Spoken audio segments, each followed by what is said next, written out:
Last night and into the wee mornings of today, I streamed for 7 hours, nearly 7 hours consecutively on the channel because that's how long it took us to get through the 18-inning affair between the Dodgers and the Blue Jays, where the Dodgers came out on top 6-5 and broke all of our hearts. And the collective work output, I assume, of all Torontonians today was so low for everybody that stayed up till 3 in the morning to watch that game. And how do you come down after that game and then just head to bed? There was not a lot of productivity in the city of Toronto, and I think just in the East Coast collectively today. But and into the wee morning.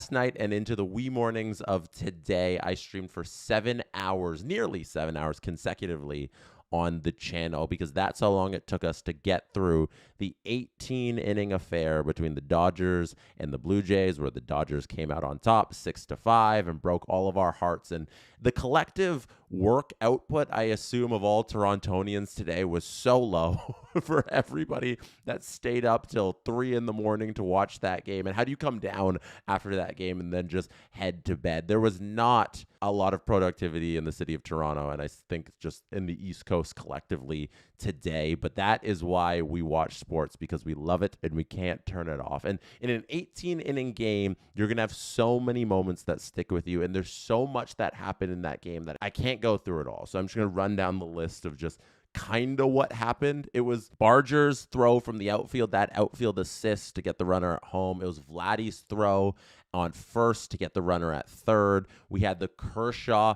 0.1 inning, the out he recorded. Maybe Clayton Kershaw's final appearance ever on a major league mound happened in that 18-inning game. Yamamoto warmed up and he acted like he might have come into this game if it kept going. He just pitched a complete game 2 days ago, which would have been ridiculous. Springer leaves the game with an injury. He gets booed by the LA fans, which was dirty business. It was awful to see Springer leave that game. Who knows if he's going to play tonight? We saw Varsho and Bo Bichette get all mixed up at the plate as Varsho thought that he had ball number 4. It was actually a strike called high. He starts flipping his bat and throwing it to walk down to first. He starts taking off his batting gear, and Bichette sees that. He sprints towards second, and then he gets picked off. And in that instance, just to spend a second on that one, that's everybody's fault there.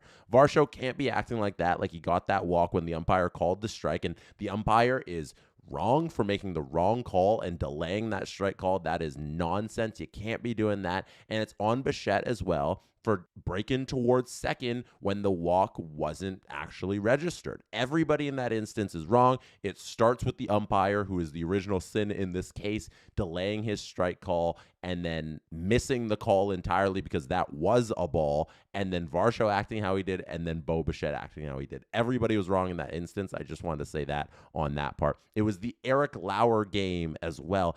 Eric Lauer threw 68 pitches, went so many scoreless innings into extras. It was an unbelievable performance from him when John Schneider acted like Eric Lauer wasn't on this team in every game prior to this. It was great to see Eric Lauer out there. I've been advocating for them to use Eric Lauer, and they used him because they needed to, and he showed what he can do. We forget because these two teams played 2 games if you add up all the innings, and the game lasted till 3 a.m. But Max Scherzer started this game and held his own with Tyler Glasnow and left the game with the Jays in a position to win it.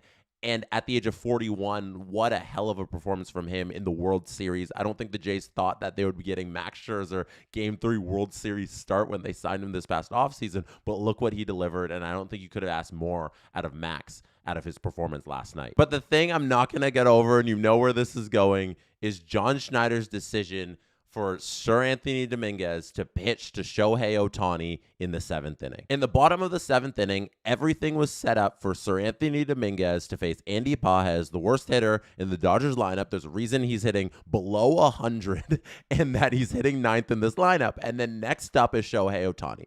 Sir Anthony Dominguez in that situation needs to retire Pages, and he does. He gets him to fly out. Perfect. Now the bases are empty. There is 1 out, and Shohei Ohtani is hitting everything. He is hitting everything that he sees that's coming over the plate. They have a mound meeting. They go out there. They discuss their game plan to how to face Shohei Ohtani. And Sir Anthony Dominguez, the first pitch after that mound meeting, he throws it directly down the center of the plate, a 97-mile-an-hour fastball, and Shohei Ohtani hits it out of the park, tying the game at 5. This is the one moment I can't shake out of my head. It just makes no sense for them to pitch to Ohtani here when you have the bases empty and he is the one guy who is most likely to beat you. He's on fire right now. He might be the best hitter. He might be the best baseball player we've had in the history of Major League Baseball. And you have the opportunity to walk him, preserve your lead, and take your chances with Mookie Betts. And John Schneider and co choose not to, and they decide to pitch him. And Seranthony Dominguez, he's trying his best here, but he clearly is not doing what's asked of him because nobody asked to throw a fastball down the heart of a plate to Shohei Ohtani. And we know now from the horse's mouth that this isn't what they asked him to do. John Schneider said, courtesy of Ben Nicholson Smith, yeah, mound visit, we're trying to pitch around him. You trust Seranthony to make pitches to do that. Sometimes for pitchers, it's hard to do that when you're kind of trying to throw a ball and it didn't put it where you want to put it. But he had a great game. He's a great player. And I think after that, you just kind of take the bat out of his hands. In the same way that John Schneider put Brendan Little in a situation against the Mariners where he never should have been in, John Schneider here again put Seranthony Dominguez in a situation that he never should have been in. If you are going to pitch around Shohei Ohtani, what is the point? Simply put him on base if you are going to pitch around him. And time again, John Schneider's overthinking decisions. This is how the Blue Jays operate, and we've seen that in the most crucial moments of their entire season. This has cost them dearly. If you look at when he pulled Chris Bassett after only 8 pitches, and he could have definitely kept going. If you look at when he pulled Eric Lauer, who was 68 pitches, but dealing, and he could have definitely kept going. If you look at when he pulled Bo Bichette for IKF. And then now this game keeps going, and we don't have any bats in the lineup. You add to that also replacing Addison Barger and removing his bat from the lineup. And that's all magnified because Springer left with an injury. And this is how the Blue Jays are run. I'm very used to the way John Schneider managed this game. It's just that we've all thought that these moments would cost them dearly. And this moment here where he's overthinking an at-bat to Shohei Ohtani and saying, you know what, Seranthony, we've all decided you go pitch to him, but kind of like pitch around to him. Instead of in a 5-4 ball game, simply walking him, putting him on first, and moving on and taking your chances with Mookie Betts. And we saw him do that in every at-bat after that. And just like when Brendan Little was in that game against the Mariners, and then the exact same situation came up in the next game against the Mariners with the same 3 batters coming up, and he went to Jeff Hoffman. John Schneider's still learning on the job. He's still making these decisions, and then they're costing him, and then he's making the right decision he should have made the first time, the second time around. And unfortunately now, because of how this team is run by him and his team, what could have been a 5-4 victory by the Jays turns into a 6-5 loss in the bottom of the 18th inning. Seranthony's gotta be better. You can't throw a middle fastball to Shohei Ohtani. If your job is to pitch around him, even if Schneider says pitch around him, you can't be so nervous looking Shohei in the eyes that you throw a middle fastball to him. I'd rather you threw it above the backstop and into the crowd than middle. You can't do that. But John Schneider once again put somebody in a position who clearly couldn't handle the moment, and they failed. And he put them in that position. Nobody should have been pitching to Ohtani there. And unfortunately, I'm never going to stop thinking about this home run and the what if of this home run, because this was the last run that was scored before Freddie Freeman's walk-off homer.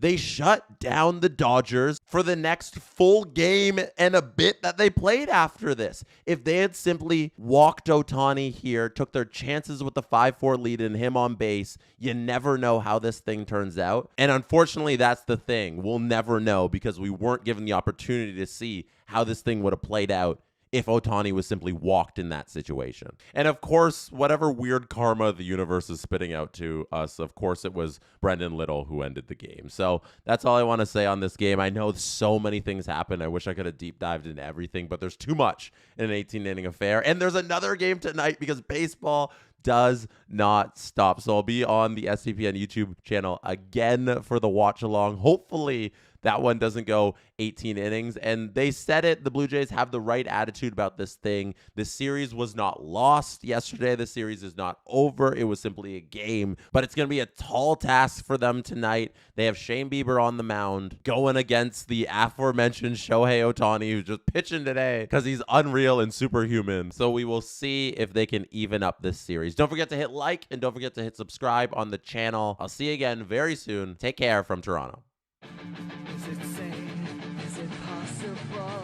Still I ask myself, are we our game? It's not logical, but you contemplate, are we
How long are we trying to go today? We trying to do 8 hours, 9 hours, 10 hours, 11? Like, is this game ever going to end? Are we all going to have the universe end as we watch the Jays and the Dodgers pitch into the 107th inning and Miles Straw's coming back up to the plate? And there's a little dribbler by Miles Straw that's fielded by Max Muncy at third base, throws it over to Freddie Freeman, and that's the end of the 107th inning. We'll go to the bottom of the 107th. Ohtani's due up. Oh, they walked him. Brendan Little walks Ohtani in the 107th inning. We move on. And that is how all of our lives will end. Welcome. Last night was such an adventure. I am so happy that if you were there hanging out, I'm so happy that you made it back here tonight. Quick question from Made in Edmundston. Any news on George? Answer, he's not playing. George Springer is not in the lineup to start this game. He hurt his back, his oblique, and that is going to keep him out. It looked painful. As soon as he swung, he kind of knew, right? So it shouldn't be a surprise to anyone that Springer can't play today. Francois LaBelle fighting for love. Yes, we are. Yeah, last night was something else. So this was what John Schneider says about George Springer. Sorry, I want to pull up this quote. Whenever the season's over, you guys will be surprised to hear how much he's grinded physically. Yeah, it really seems like he's been going through it and just battling through everything. And that oblique injury that he had from yesterday is going to be enough to keep him out of the lineup today. And let us go through the lineup. So, George Springer list lineup reads like this. The Blue Jays are having Nathan Lucas, bat leadoff in the George Springer spot. Guerrero's at first. Bichette gets to DH because Springer's not in there to DH. Barger is out in right. Kirk moved up in the lineup slightly. He's behind the plate as usual. Varsho there in center field. Ernie at third base. Jimenez at short. And IKF batting ninth, inserted into the diamond at second base. That is the lineup the Blue Jays are rolling with. Shane Bieber is on the mound. Francois LaBelle gifts 5 SDP VIP memberships. Thank you. Appreciate it. The Los Angeles Dodgers, looking at their lineup. Let me just shift it over there for a little for you.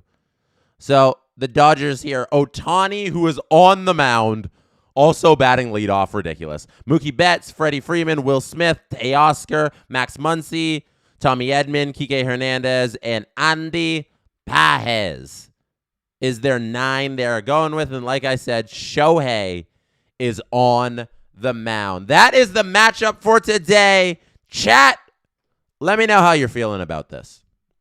Are you feeling a Blue Jays win? Are you tired from last night and you're not feeling anything? Has the feeling in your toes returned? Let me know. Locky14 says, can I get some words of encouragement for the last 2 hours of work before 2 weeks off? Locky, just like the Blue Jays grinded through 18 innings and the Dodgers grinded through 18 innings, you can grind through your final 2 hours. I promise you the payoff at the end, unlike the Jays, will be worth it. At least your payoff at the end of grinding through will be worth it, unlike the Blue Jays. So keep going, Locky. Keep going. This one's from Ray Adlington that says, I just ordered a nice and simple 5-2 Blue Jays win from Uber Eats. Delivery is expected in under 3 hours. Cross your fingers that delivery's on time so we can all sleep tonight. I'm hoping for that. We are getting very close to first pitch here. Ohtani's throwing his warm-up strikes. I have my cup of tea, my throat coat tea. As you can see, I sound a little haggard today after talking for 7 consecutive hours yesterday. But we're here. We're here to go through it. I'm going to sip this thing to hopefully power me through the next 3 hours. Let's keep it a nice 3 hours.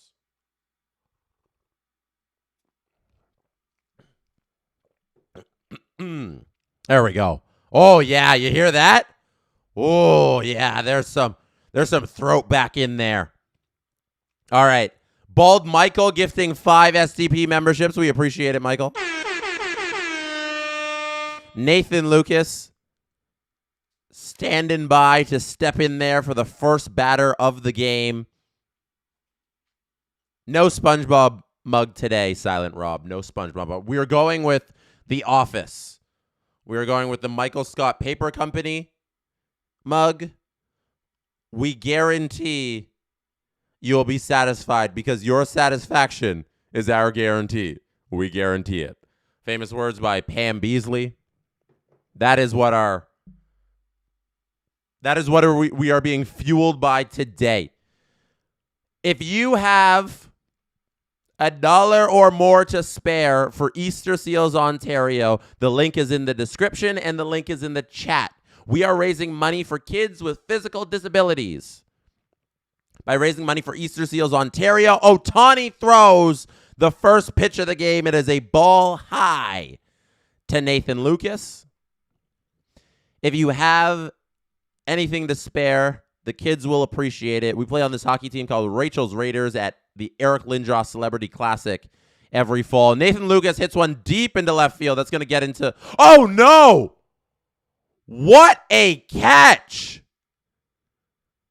Kike Hernandez reaches into the crowd, and I thought that ball was foul. It was in foul territory. It was in the seats, and Kike Hernandez reaches over and makes a spectacular grab to retire Nathan Lucas for the first out of the game. Wow. What a start for the Dodgers. John Christian says the Blue Jays. Yes.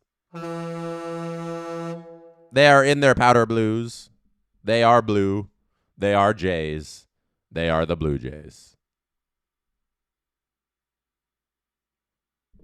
Shohei Ohtani. Can we I know right now he's the enemy. Maybe it is my duty as a Blue Jays fan to save this until this series is over and he's officially out of our way. But Shohei Ohtani is the most... Oh, Vladimir Guerrero strikes out. Vladdy chases an 0-2 breaking ball out of the zone. And I think that's a perfect time to just give the man his kudos for what he is as a baseball player. What he's doing is video game territory. You are not supposed to do that. I should say, I feel like it's underrated what Shohei Ohtani is. He is on the mound today as one of the Dodgers' best pitchers in the World Series after hitting for the Dodgers as one of their best hitters. That's insane. It's unfair. He's not human. Bo Bichette's now at the plate, hitting third.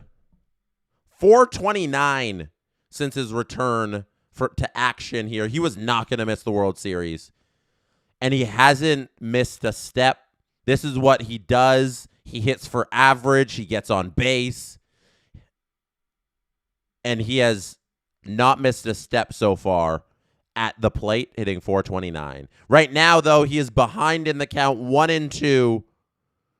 2 outs. Shohei on the mound, delivering a 1-2 pitch to Bo. Doesn't chase. Good job, Bo.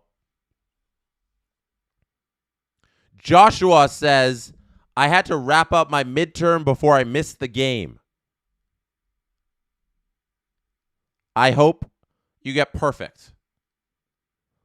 I hope you get perfect on your midterm. Justin Fisher,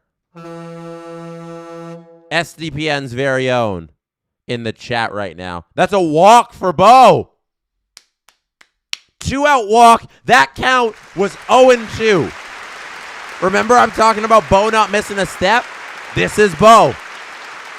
Works that count from 0-2 all the way back to 3-2. Patience gets the walk. Well done, Bo. What an at-bat for him to start this game. Now we got Addison Barger at the plate. Maybe you can continue this train. Oh, swings through a curveball. I was saying Justin Fisher, SDPN employee in the chat that says, I could post better numbers than Ohtani in the show on easy mode with some practice. It's silly. It is absolutely silly.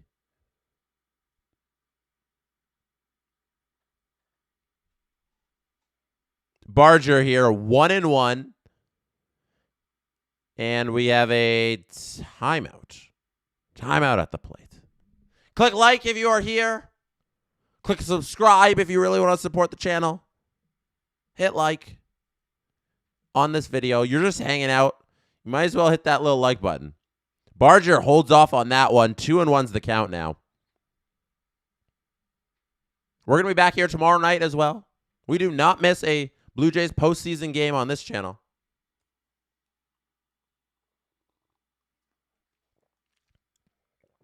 Barger 2-1.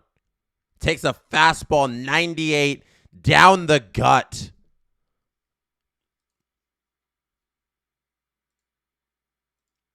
So now it's 2-2. One more pitch for Ohtani to get out of this.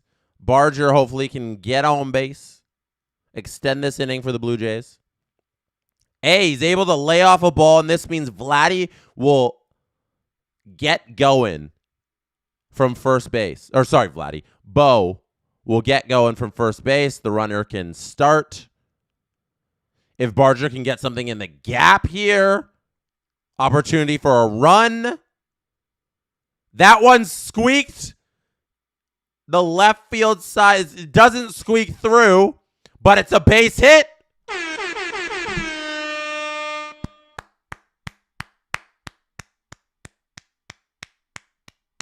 It's a base hit. Max Muncy maybe saves Bichette from at least minimum getting to third. But Max Muncy getting over there and squeezing that ball definitely might have saved a run. He might have saved a run with that one. Because Bo was running as the pitch was thrown. So we got a great lead. And if that gets into the corner, that's a run for the Blue Jays. So wonderful play there by Muncy. Now we got Alejandro Kirk at the plate, hoping to cash Bo in. Let's see what he can do with this 0-1 pitch. It's up in the air, and that's going to be the end of this thing. Ohtani fights out of the jam. 0-0 after the first half inning. Ohtani's now grabbing his bat, and he's going to hit leadoff. Well, how ridiculous. Francois LaBelle says, Miss Vicky's salt and vinegar. We were looking to cash some chips with Bo at second, but we will hold off. We will hold off on the chips cashing.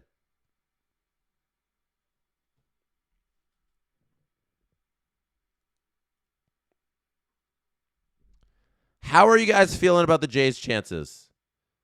I thought yesterday's game, I wanted the Jays to get that one so badly because I thought that was the pivotal game of the series. I feel like if they steal that one, it's like, oh, wow, this thing's real. They got a real chance to get one more. Even if they don't, at least they stole that. And you look back on it and you say they can win this World Series. Now it's such an uphill climb.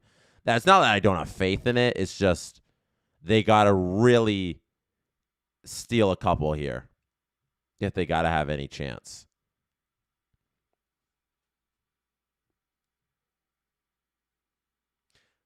Ty Sean says, do you walk Ohtani here or try pitching to him at least the first at-bat? I'm pitching to Ohtani.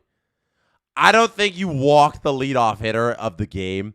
I'm scared of Ohtani, but there's no way I can I can live with myself walking the leadoff hitter. Like, that's crazy. Do you guys want to see some of the foods they have in LA? We've been doing this recently. I got some more. It doesn't say what they are. Maybe I can do this. Okay. So, we're going to look at this.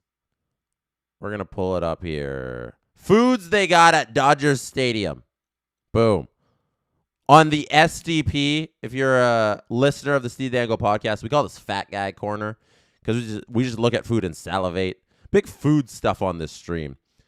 So there's a sandwich. That's a pretty basic look. I assume this sandwich costs like $24. No way this sandwich is worth it at Dodger Stadium. What are these balls? They don't have like a description next to it. I just have the photos on TMZ. That looks okay. This is some sort of waffle dish. That whipped cream. That looks like pistachio, chocolate. What is that thing you get at like amusement parks? What is it called again? I forget the thing you get at the amusement parks. That's the steak we were talking about. Oh, those are the ribs, actually. Ooh, this looks pretty good. That looks like decent barbecue. Funnel cake. Funnel cake. Thank you, chat. Julia, yes. Funnel cake. A funnel cake dish there. Ribs, barbecue. That was really good. Some noodles. Action's back. Chicken sandwich. Ohtani here at the plate. They're not walking him, but Bieber's pitching around him. Strike one. 3-1. They're definitely pitching around Ohtani. Oh! Wow! There was a ball really low, not even close to the zone. Umpire John T-Pain gives it to Bieber. And now Bieber walks Ohtani on a pitch that was in the zone.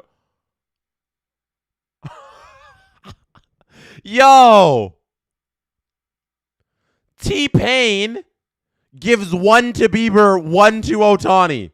Look at this nonsense. Oh my goodness. Umpire T-Pain just all over the place. There it is. The called strike 5. The ball 6. Absolutely ridiculous from John. From John T-Pain. Wow. Somebody bought him a drink before the game. How many people out there getting the T-Pain reference? Is that good? Is that good? Definitely a makeup call.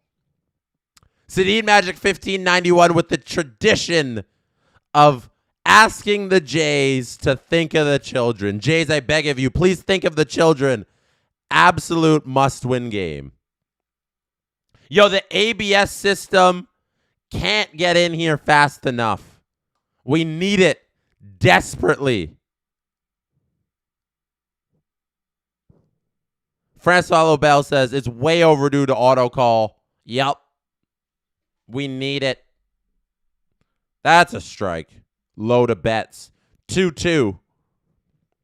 James says right back to blind umps half a day later. Yeah, it feels like 2 hours ago I was sitting here streaming with you guys. I did 7 hours. There's a ball bounced in front of Alejandro Kirk. He's able to block it, keep it in front of him. Shout out Robert Malloy as well in the chat with me all 7 hours yesterday, hanging out with all of you. What an adventure that was. If anybody has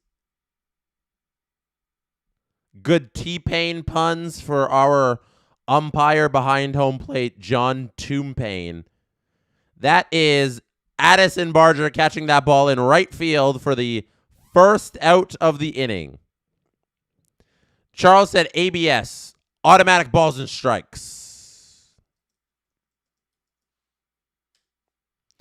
When I say ABS, it's the automated ball and strike system. That's what ABS stands for.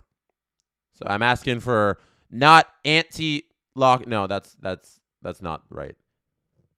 Anti-brake system. Anti-lock brake system. There we go. It's actually automated balls and strikes. It's the new system that Major League Baseball will be implementing next year where you can challenge balls and strikes. And they'll tell you, hey, that was a missed call by John Tombpain, and we're going to fix it.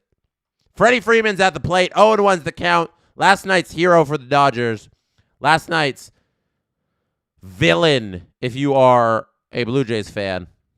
He broke our hearts. The half-Canadian did his country dirty. Josh Naylor did the same stuff. These Canadians keep beating us. It's brutal. There's a chopper to second. They're not going to be able to turn two, but they get one. They get the lead runner of Ohtani at second.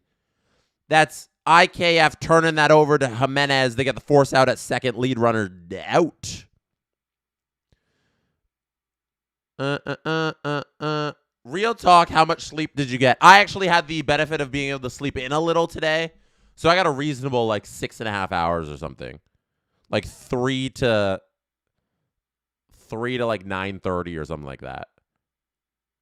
So that's not, no, it would have been a little later than 3. Like 3:30 to 10. So I'm like, I got like 6 hours. Not so bad. I'm not going to complain. I sit here and just have fun with you guys and watch baseball. You know? It's a good time. I got dancing animals. How could I ever complain about my life? Will Smith's at the plate, looking to slap one somewhere. Make sure he doesn't see Chris Rock. All right, John says, can you explain why Shohei would lead off, not hit 3? I can do that. Whenever I like explaining baseball things, we call it J School. Triple entendre. Blue Jays, I'm Jesse, starts with a J. And 3, J School is what they call journalism school. So I like to call it J School. Batting orders, they have modernized in recent times. It is no longer about having your best hitter, quote, in third spot. The way when I was like a kid and 1 through 9 would work out, it'd be like kind of speedy guy first who can't really hit, but he can kind of get on base because he's kind of fast. Second, average to really good hitter. Third, your best hitter. Fourth, big bopper dude. Now, because analytics have grown, here's a pop fly out to Barger. He's going to get under it. Third out of the inning. Dodgers go down. Bieber retires 3. We go to the top of the second. All square at 0-0. So, batting order thing I was getting back to. The way analytics have developed over the years, they've discovered the most optimized version of a batting lineup is having your best hitter first, because that means he will get up the maximum amount of times. He is going to see the plate the most out of anybody in your lineup. So it's no longer about like speedy guy on first. It's about your best on-base percentage guy hits first. And then usually you line up your second on-base percentage guy hits second. And then usually your power hitter now is in that third spot, followed by a kind of another power hitter, or just your slugging guys kind of like your third spot, more slugging guys in that fourth spot. So the top 4 spots of the batting order, they've kind of turned over where it's not just like, hey, you hit Ohtani third, he's the best. No, you want Ohtani first because that means he's going to see the most amount of plate appearances as anybody in your batting order. That's the, I guess, long of it. Steve Hiller says, a strike? That ball was all the way in Wisconsin. That's a T-Pain reference. Well done. Any T-Pain puns, bring them on. Our umpire behind the plate is John Tombpain. Here was the call on Shohei. We can bring it up again. The Mookie Betts at bat 2 had an ugly one. No, those are pretty good. Which at-bat am I looking for? Is it the Freeman one? No, those were good. It was just the Shohei one here. Really, that's super egregious. I'll bring it up one more time. This was John Toonpain's idea of a strike. The 5th pitch there, you can see on your screen, that is a called strike. And then the 6th pitch, which is clearly a strike, was called a ball. We just saw an umpire pull the most hockey referee decision and do a makeup call on the following pitch. Insane. Insane in the membrane. Max Domi did just score, making it 4-3 Toronto Maple Leafs. Thank goodness it looks like they won't lose to the lowly Calgary Flames. Thank goodness. We have one more super chat that 2 more actually. Max says, as someone who doesn't usually watch baseball, are the calls usually this bad? So every game there's a couple egregious calls. The best umpires in Major League Baseball only call correct calls about 97%, I want to say. So like even the best umpire isn't 100. It's when you start getting down to like 80. Oh, we got a pop fly here. Mookie Betts catches that one. Dalton Varsho pops up on the first pitch of the inning. Varsho, work it count. Umpires, when they're really bad, are at like 88%. And you're like, oh, that's ugly, because you can really notice that. But yes, every game has a missed call or two. Calling balls and strikes is really hard. That's why we need the automated balls and strike system. They've been testing it out in the minor leagues for years now, and finally Major League Baseball is comfortable with it to bring it to the major league level. So next year you'll be able to challenge. You do a little head tap thing when you're at the plate or on the mound, and pitchers and catchers and batters can challenge balls and strikes. So if that was an egregious call, you can tap your head and they'll go to the ABS system, kind of like how they have in tennis. If anybody watches tennis, you watch the line calls they have, it'll be the same thing, and then they can fix it, because it's really hard to call balls and strikes. These guys are trying their best, but they need to be a little better. So they need the help of technology. One more super chat I need to get to.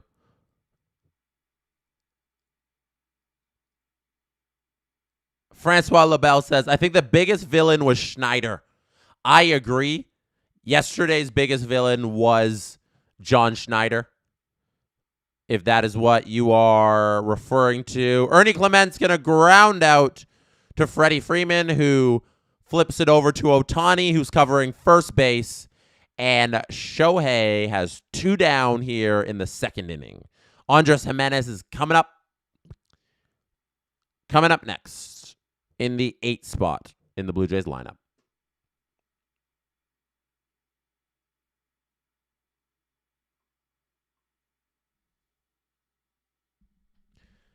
Adam Wild in the chat. Adam Wild deserves little air horns here. Andres Jimenez grounds out to Shohei Ohtani.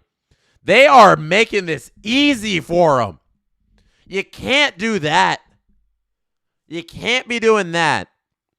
A lot of early swings in the count. Quick outs. Ernie grounds out on the first pitch of the at-bat. Sorry, Ernie grounded out on the 5th pitch of the at-bat. Andres Jimenez grounds out on the first pitch of the at-bat. And Dalton Varsho also on the first pitch of the at-bat. Blue Jays, you're making it easy for Shohei. You don't like that. You don't like that.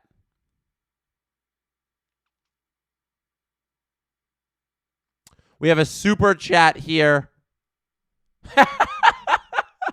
Yo, Robert Brett deserves some round of applause for this one. Robert Bett writes, I think the ump can't see the strike zone box like we can. Yeah, why doesn't the ump just look at the box and say that ball was outside the little box there? You guys want to do some Leafs play-by-play? 27 seconds left in the Leafs game. Calgary Flames have the goalie pulled, and they're pressing here with 20 seconds left. They have the puck along the boards. They're trying to shovel it towards the goaltender. It slips out of the zone. They have to come out and reset. They send it in deep.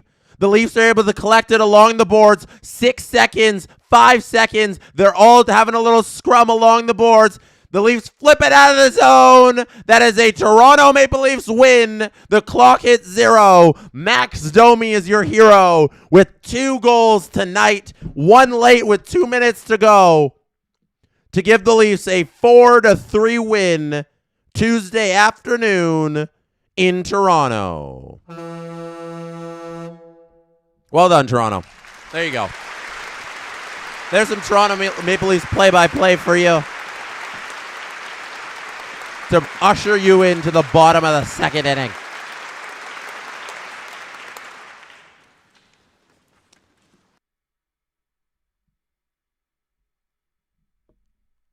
They're talking about John Schneider using Eric Lauer. Finally using Eric Lauer yesterday. All right, due up here for the Dodgers is Kike Hernandez, Max Muncy, and Tommy Edman.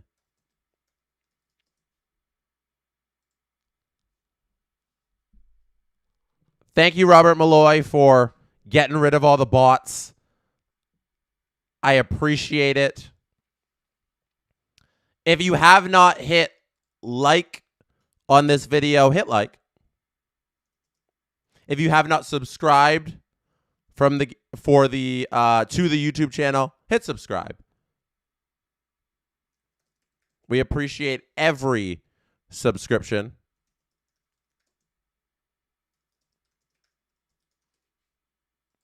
First pitch is a strike to Teoscar. Second pitch is a ball. 1-1's the count now. That's going to be grounded over to Andres Jimenez, who fields it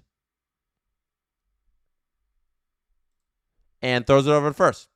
Super chat I wanted to explain here about Shohei Ohtani. So Francois Labelle and I thought I had 2 of them. Francois Labelle wrote, if Ohtani is relieved from pitching, does he still hit? And then we had another one. I think it was just that one, maybe. Oh, Doug Lee fan said, umpire should be on a boat to Lonely Island. Nice. We will take all of your T-Pain puns with John Tombpain behind the plate. So the Ohtani thing, to explain that, yes, when Ohtani is removed from the game as a pitcher, he gets to remain as a designated hitter. So he'll be taken out as a pitcher, and then he'll become the DH, and then the pitcher that comes in is the pitcher.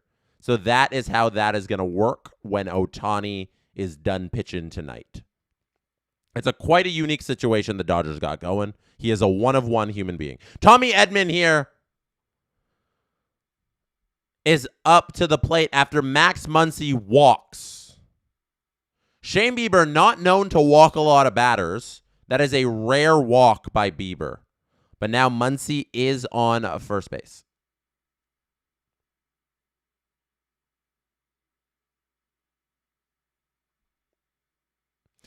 Tommy Edman now rips one foul.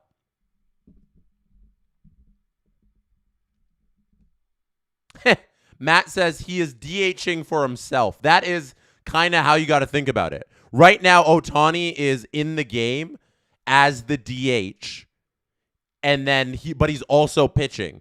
So he's the DH, but he's also pitching.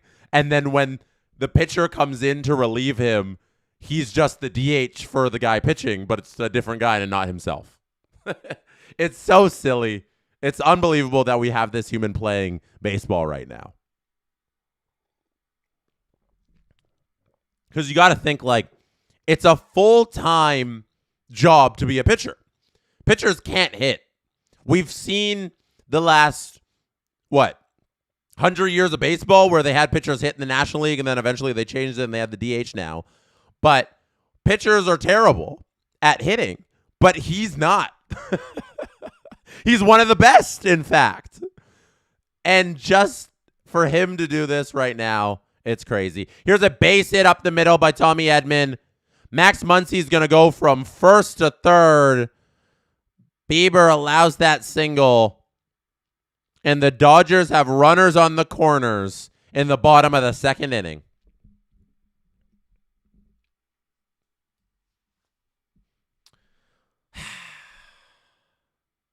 That was a pitch right down the heart of the plate.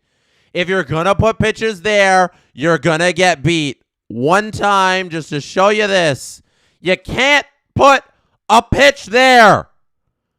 Shane, Mr. Bieber, that's a four-seam right down the middle. I am getting flashbacks to Sir Anthony Dominguez pitching to Shohei Ohtani. Middle, fastball. Even the worst hitters in the world are going to hit that. This game is crucial. I'm not playing patient tonight. Can't be losing this one, Blue Jays. Kike at the plate right now, hitting .286 this postseason. Looking to drive in the game's first run for the LA Dodgers. Timeout at the plate.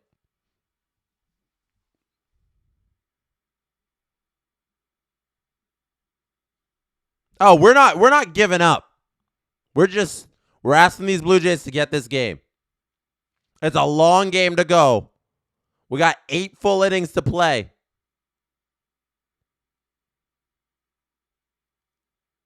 They just got to end this rally here.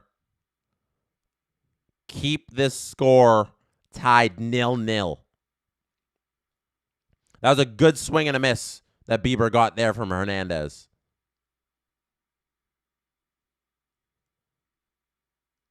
Again, cut by Hernandez. This time it's fouled off. 1-2's the count with 1 out.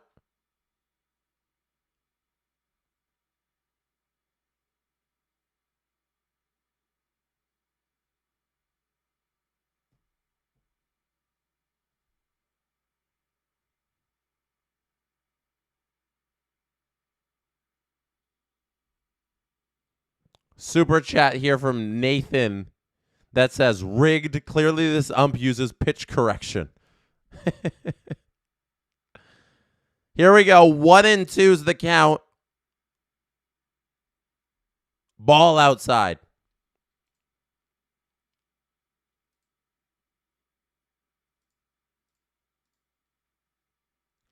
We need a ground ball here.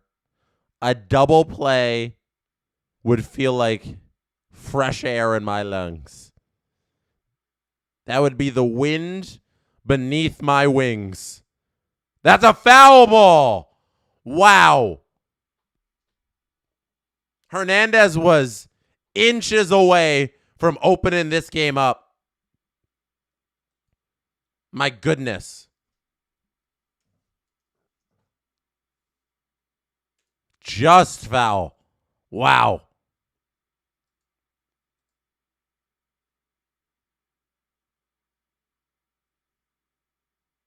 We reset here. 2-2, 1 out. That's a high fly ball to right field. Addison Barger is going to get under it, but Max Muncy is going to score. Sac fly works for the Dodgers. 1-0 LA. Bottom of the second. Mike Schmidt. Shout out Mike Schmidt. Huge supporter of SDPN. Been loving the Jays streams. Would you guys do any streams during the regular season? Let's do it. Let's lock it in. As long as it doesn't conflict with any NHL postseason, you know, when this games start rolling in April. Maybe I'll do like opening day And then maybe I do once every like 2 weeks or something like that. I'll do like Canada. No, Canada is free agency.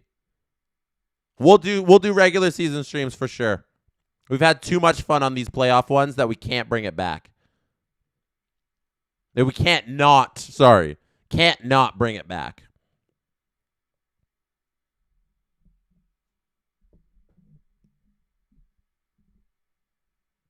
Shohei Ohtani, by the way. Crazy stat about Shohei. Oh no. This ball's hit deep. Oh, Varsho gets under it. Oh my gosh. Pajes flies out to the wall. Thank goodness.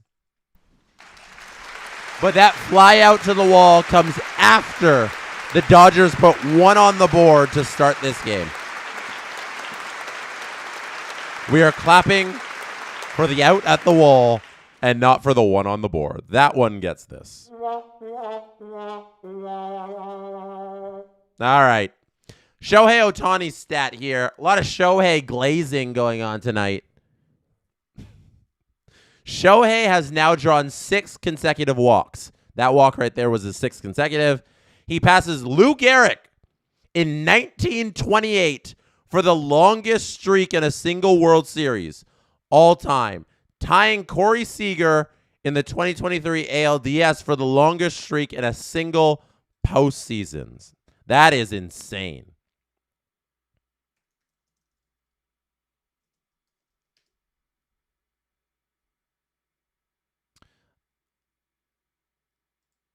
So, Shohei, unreal.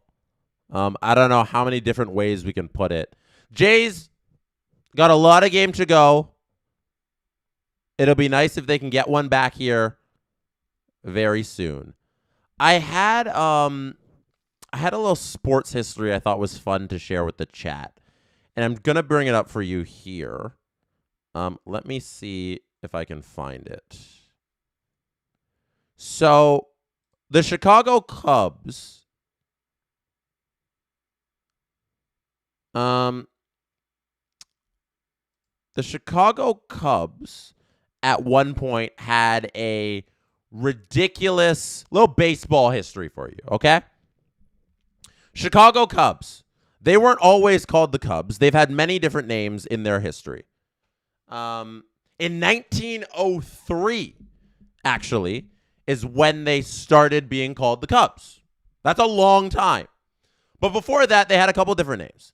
Their original founding name was actually the Chicago White Stockings. And that's funny because their crosstown rival would eventually one day become the Chicago White Sox. But that's the actual original name of the Chicago Cubs. This is a part of J School. Add it to the J School curriculum. Make sure you know your history here. That was from 1871 to 1889. Fairly long time ago. They were originally the Chicago White Stockings. They go from that to the Chicago Colts. Okay, pretty average name. But from 1898 to 1902, the year before they become the Chicago Cubs, the Chicago Cubs were called for that brief period of 4 years the Chicago Orphans.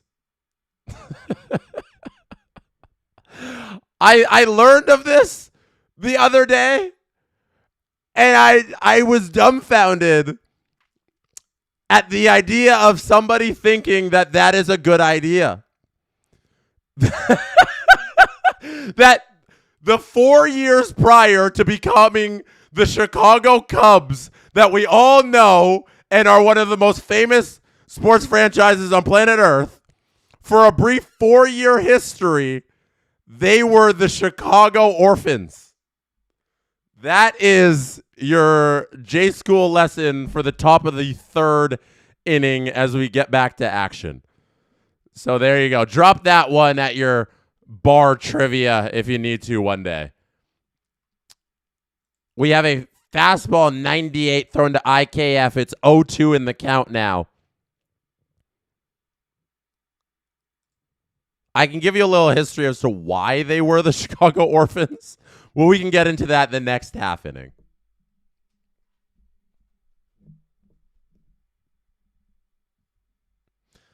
1-2's the count. Jacqueline K had a super chat here.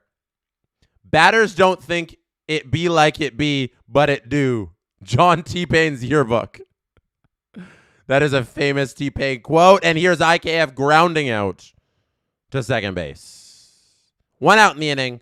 Ohtani making quick work of the Jays so far in this game.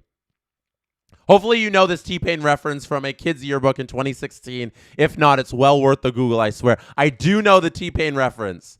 That was when like celebrities were just on Twitter saying stuff, and it was all like, that's a meme for a couple months, and our internet ecosystem wasn't so on a 24-hour cycle where things come and go and everything's in manufactured brands. Celebrities would just tweet stuff, and it'd be like funny.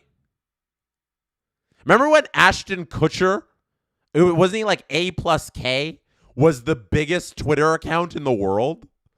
Like for the first like 5, I'm in old, so I remember I had Twitter. I want to say like end of high school or something is when Twitter was invented for me. I remember like Ashton Kutcher was the biggest Twitter account back then. Nathan Lucas here at the plate fouls one off hard down the right field line. Ohtani resets at the 1-1 count. Thrown to Lucas here. That is another hard hit ball. This one stays fair though. Lucas is going to be held at first, and that's a single for the Jays. We are cooking now. The hibachi is getting warm.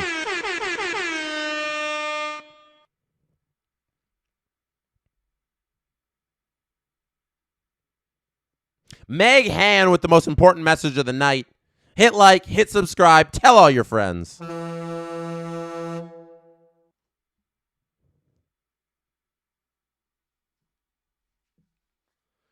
Vladimir Guerrero Jr. is at the plate. Ball low. We're trying to get something going here. Timeout on the field for Vladdy. What is he doing? Is someone on the field? Oh, no. It is not a person on the field. It is a beach ball. It is Los Angeles. There are beach balls, and one is on the field. The grounds crew member is running it over to the bullpen. He gets it in the bullpen. The game is resuming. That throw is off Ohtani, who throws a wild ball high and inside to Vladdy. Are you guys getting your chips ready?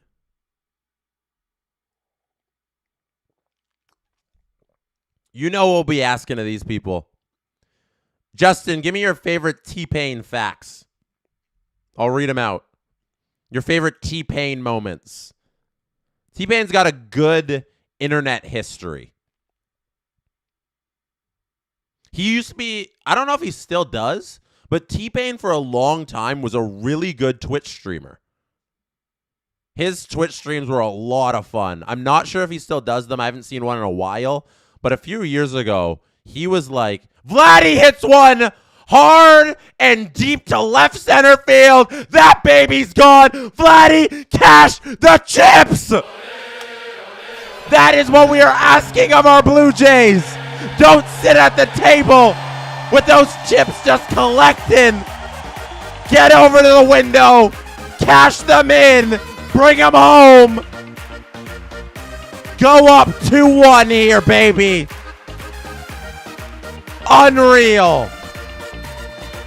A no-doubter from Vladdy. Crushes it.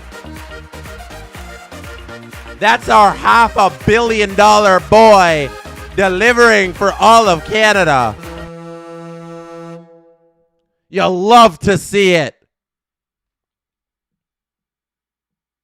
What did he cash? What did he cash? Sour cream and onion, regular, ketchup, barbecue, Pringles, Tostitos, chocolate chips, wood chips, microchips. Vladdy cashes all the chips.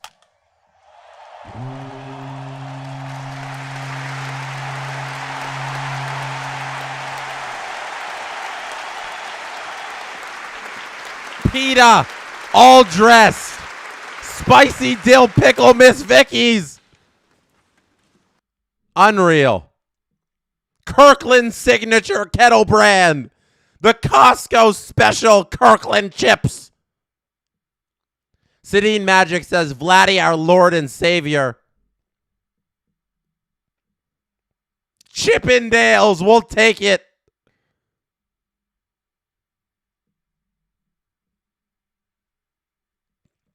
Addison Barger's at the plate now. Oh, yeah, that's a great hit by Vladdy. As soon as Vladdy hit it, he took a couple steps. Ohtani's not happy with himself. But that's what happens when you're facing Vladdy. At any moment, he can hit it out of the park. Barger flies out to Kike in left field. The Blue Jays have the lead. After the top of the third inning, Toronto's back in this. They were never out of it. Now they're up 2-1. Well done. We have some super chats here. Orphan chips. Sherwin Bass says, didn't T-Pain sue Antera's autotune for using his name without his permission? Yeah, I think those are the people who invented autotune, right? And they had started using T-Pain and stuff in like their ads and all that because he's probably the person who popularized autotune the most. Yeah, I don't know how that legal battle ended, but yes, that is a thing that happened. We have Lucky saying, coworker told me he's handing out molasses kisses on Friday. Thoughts? What is molasses kisses? Molasses kisses. Are those? Oh my God. Those are the candies that suck. Yo, these are the worst things in the world. Yo, if your coworker hands these out, fire them. Fire them on the spot. If you have the power to, Justin, if you bring these, you're done. You're done at SDPN. I'm kidding.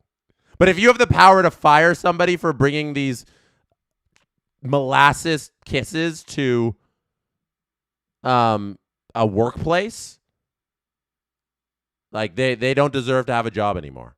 That's what I'm saying. We need to start ranking Halloween candies. I think that's what we need to start doing. Canadian Halloween boxes. The red box is the most standard box here in Canada. That's the one with the Kit Kat, the Arrow, the Smarties, and the Coffee Crisp. You can't go wrong with the red box. But if you're a really nice person, you're grabbing one of the yellow boxes with the Twix, the Mars, the M&Ms, and the Snickers. That's top tier. And then there is that all-elusive purple box, the Cadbury one that has the Mr. Big, the Wonder Bar, the Crispy Crunch, and the Caramilk. I'm a huge Mr. Big person, but I can do without a Crispy Crunch. That's why if I'm ranking the boxes, I'm going yellow, red, purple, and then that orange box that's just candy. I don't need all the Maynards and Sour Patches. I'm going to be honest. I don't need them. I need the chocolate. I like chocolate over candy. I think that's my official ranking of the Halloween candies. We're going to do this on SDP VIP. Adam, if you're listening, write this down. Justin, if you're listening, write this down. Remind us. We got to rank the Halloween boxes tomorrow on the Steve Dangle podcast. Robert, write it down. Bieber versus Ohtani here. Ohtani's up for his second at-bat of the day. 1-1's the count. Emo Jalapeno writes, Jalapeno, Miss Vicky's. Vladdy does cash those chips.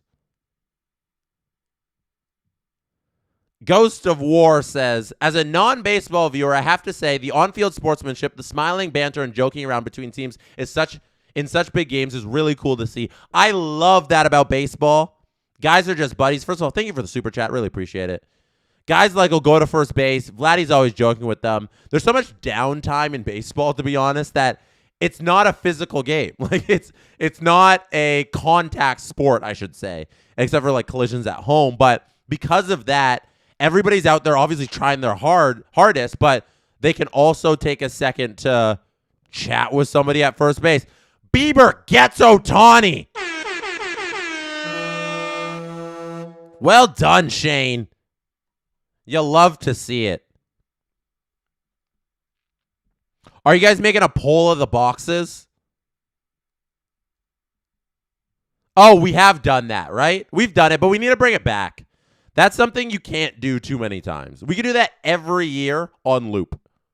I'm sorry, but that's a good segment that never gets old. Rankin candies. Mookie here at the plate. Bieber up to 44 pitches. Mookie is out after a catch by Ernie Clement. Wow, hard hit ball down the third baseline. Ernie squeezes it. Well done, Ernie. Oh, yeah, great catch. Love that.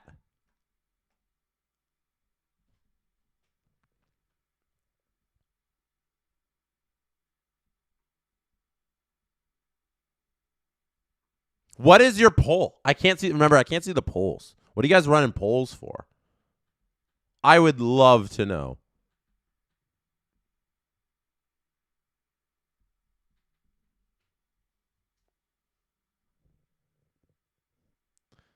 Here's Freddie Freeman at the plate. 0-1. 2 out. 0-2 after he fouls that one off.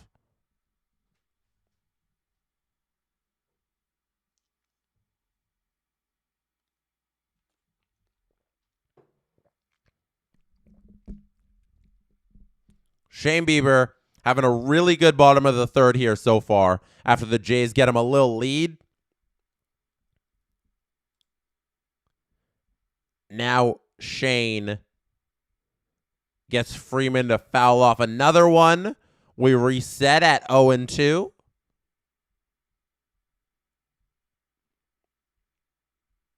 Two-1 Blue Jays, 2 out, bottom third. Freeman, last night's hero, hits one. Is that going to get down in a gap? No. It is going to get down, and it's only a single in front of Nathan Lucas there in left field. Doesn't enter a gap, but it does get down. Single Dodgers.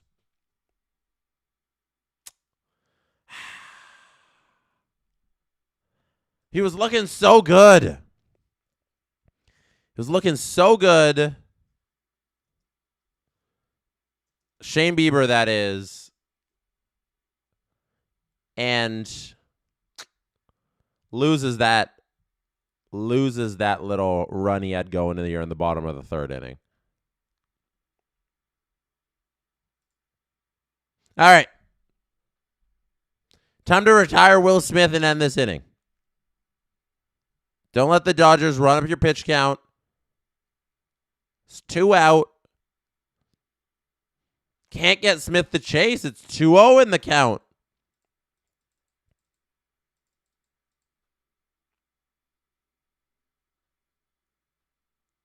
Doug Leafen says, you did a great explaining framing. Can you do a BOC? What's a BOC? That's 3-0 Bieber to Smith. Can I do a BOC? I'm trying to... A BOC.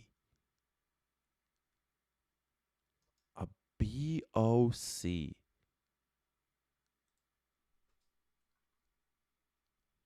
That's a strike right down the middle, finally.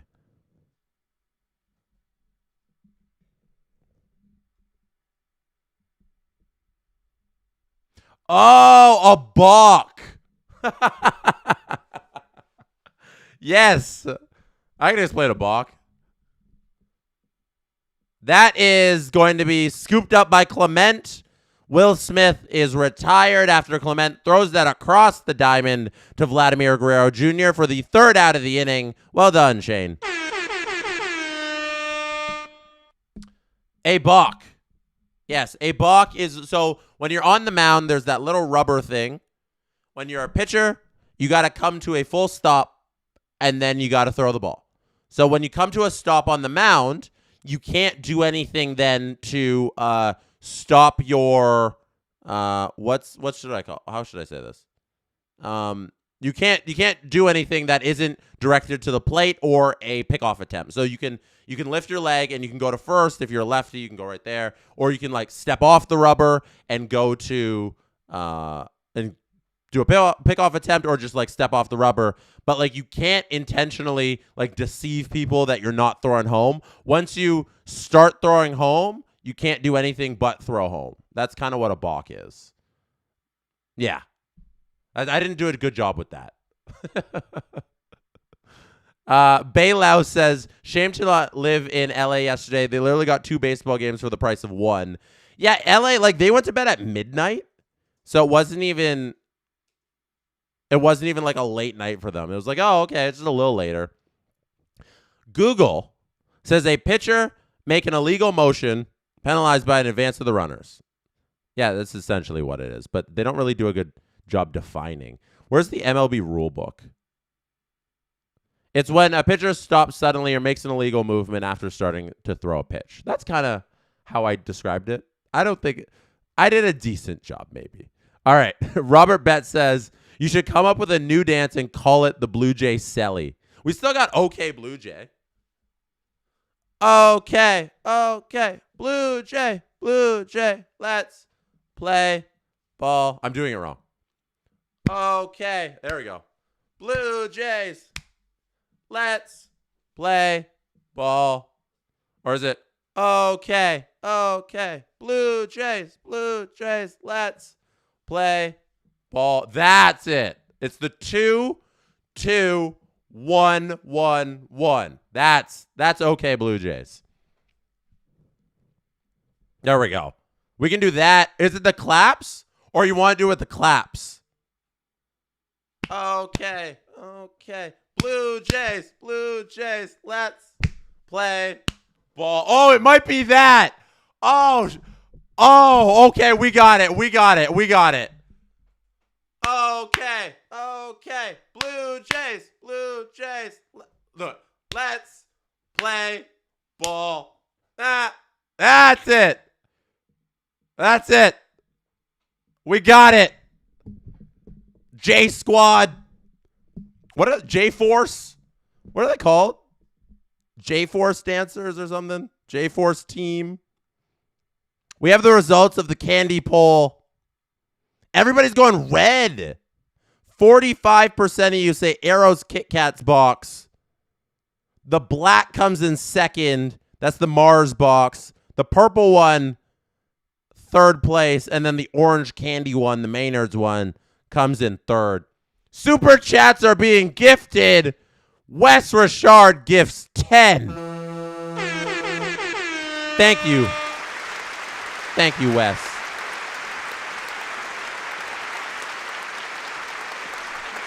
Is it J Squad?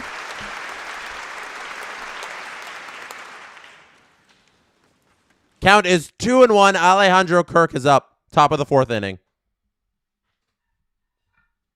Bats are up. I got the bat in my hand. Oh! Kirky gets screwed by John T-Pain on a ball inside that's called a strike. No. Oh, and then he strikes out. Yo, Kirky's PO'd. That is an ugly called strike. No. That pitch 4. Pitch 4 on your screen. That was called a strike. Look how far inside that thing is. That thing is so far inside. Ugly performance by John T-Pain. Man. Varsho now at the plate. 0-1. Yo, how does the World Series have such bad umpires?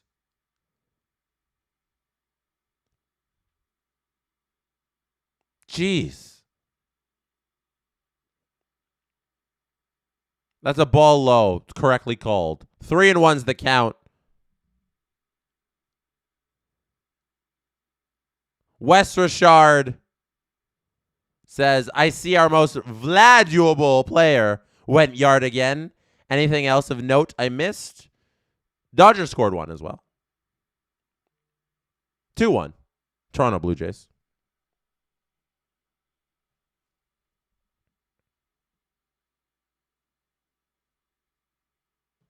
Varsho here. 3-2. Swings through an Ohtani breaking ball.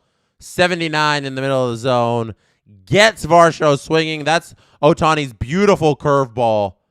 Ohtani throws. It's so stupid. He throws a 97-mile-an-hour fastball. It gets up to like 98 sometimes.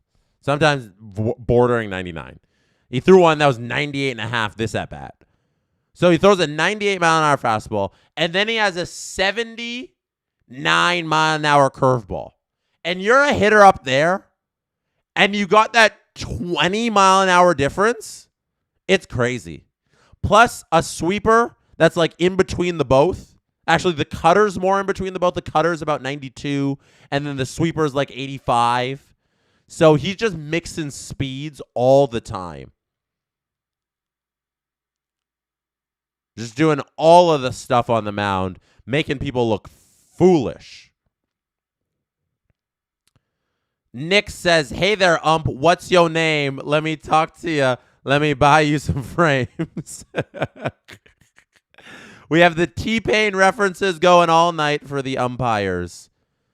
Because the one behind home plate is named John T-Pain. No swing there by Ernie. Stays alive. 2-2 is the count. Check swing.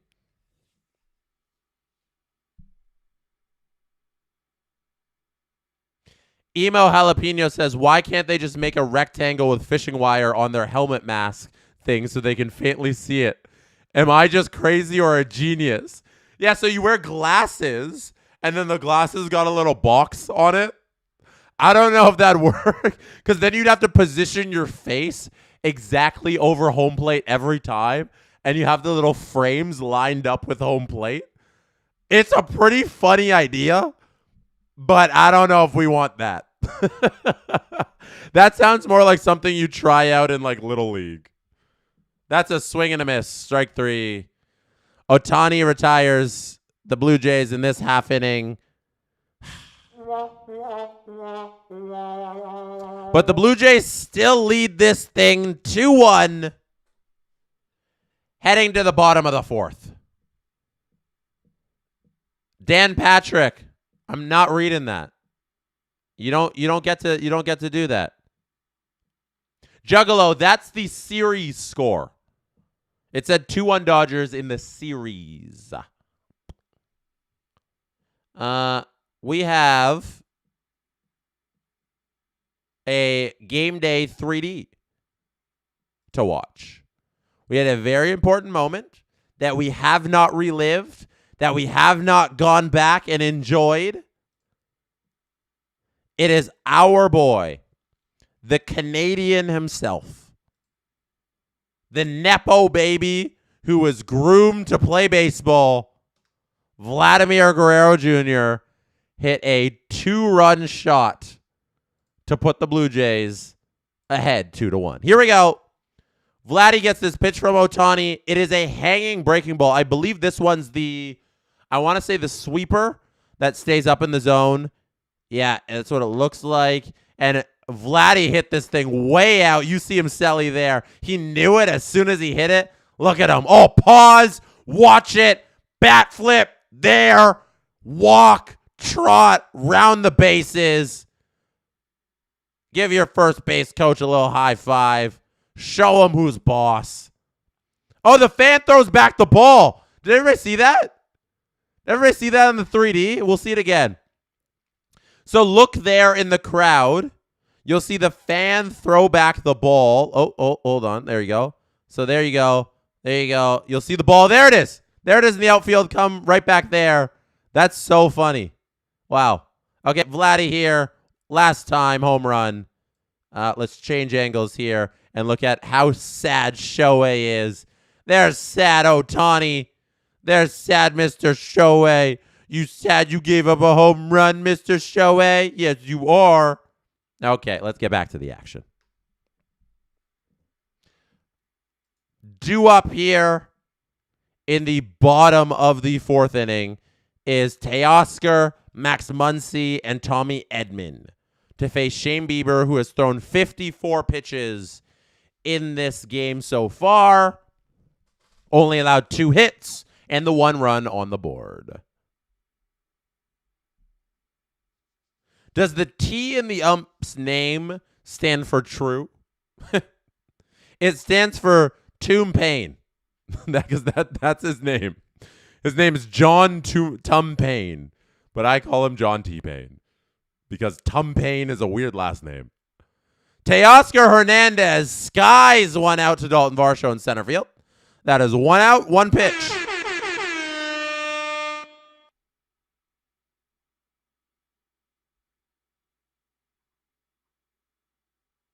Show Me Rose says, for the love of God, will anyone destroy that dead center curveball? It's asking to fly 450. Yo, facts. Facts. But that is the beauty of Shohei Ohtani's pitching. I'm doing so much Shohei glazing. I apologize. But you have to give credit where credit is due. Shohei will throw that curveball right down the middle because the batter's expecting like the sweeper, which is faster at 85, so their bat speed's a little off, or he's just fooled them thinking they're going to get a fastball. So the hitter's just not expecting it, and it's thrown for a strike. But when they can connect on it, because it is middle curveball, they can potentially hit it 450 at a Dodger Stadium. Hey, Bieber, strike it out, Muncy. Real good bottom of the fourth here from Shane. Love this. Good strikeout there. That's a good curveball. Wow. That's as good as anybody in the game.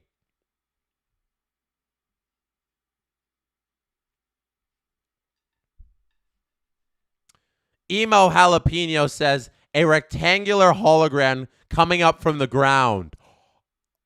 I don't think the technology exists yet. I don't know if the virtual strike box can be implemented into real life. We might just not be there yet. But that's what ABS is. Yo, Emo Jalapeno, you're describing what the ABS system is because it is a virtual box that's just not broadcast to real life as a hologram, but it exists as a hologram virtually. Like we have that on our screen. It's just we don't have augmented reality glasses on to see it. But if we did, that's your idea. It's not bad. You're barking up the right tree. That tree you're looking at, yeah, there is something in there. And if you get a little shake, maybe something scrumdiddlyumptious will fall from it. Like a good mango. That might be a mango tree with fresh mangoes. And the mango this time is a correct strike zone. So there you go. Shane Bieber here, falling behind Tommy Edman, 3-1 in the count. 2 out. He's made quick work of the first 2 batters. Hopefully he can get Edman here, the 7th batter in the order for the Dodgers. That is a... oh! Tomb Payne is giving me pain tonight. People, Tommy Edman, chat. Tommy Edman walks on this cutter that's called a ball. That is clearly a strike. That is clearly a strike. In every sense of the strike, that is a strike. Tomb Pain had a drank. Ugly stuff. My goodness. Kike is at the plate now.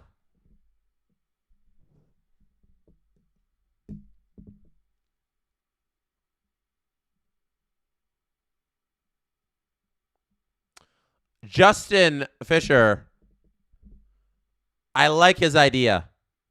Glowing bases.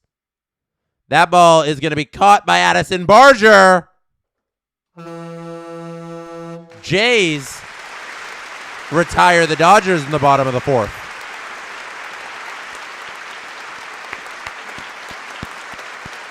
Shane Bieber's pitching well.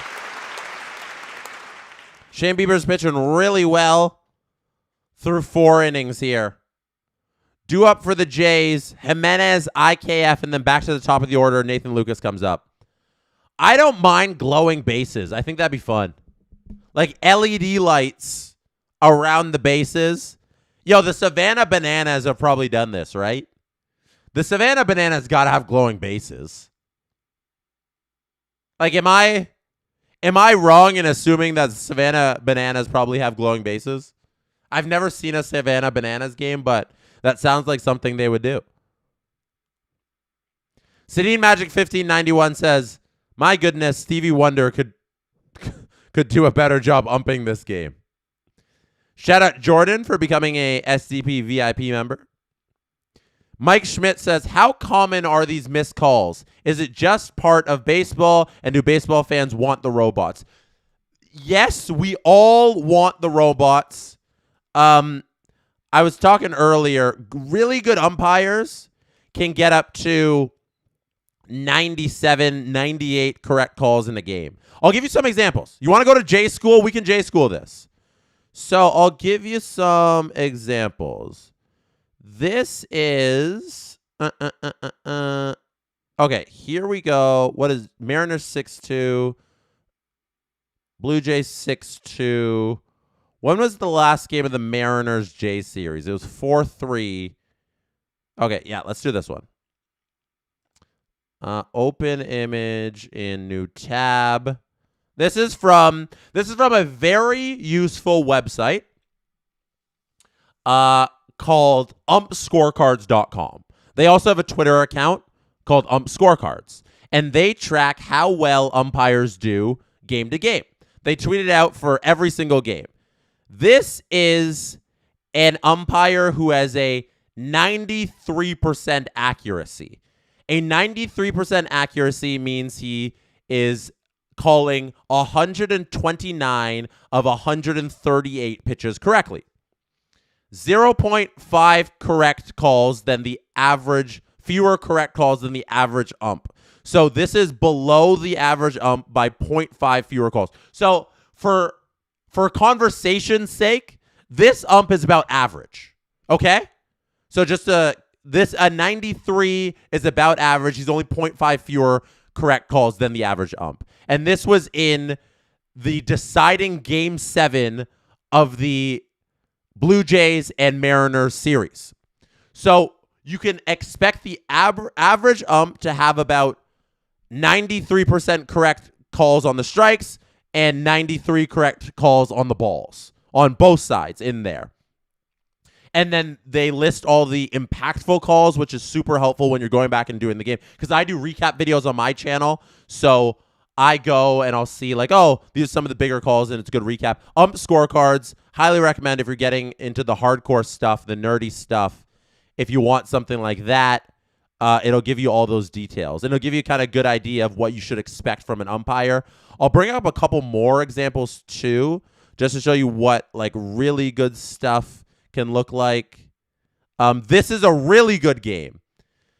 The This is Will Little in game 1. The one where the Blue Jays blew out the Dodgers 11-4 was a really good called game, and he only called it at 95% accuracy.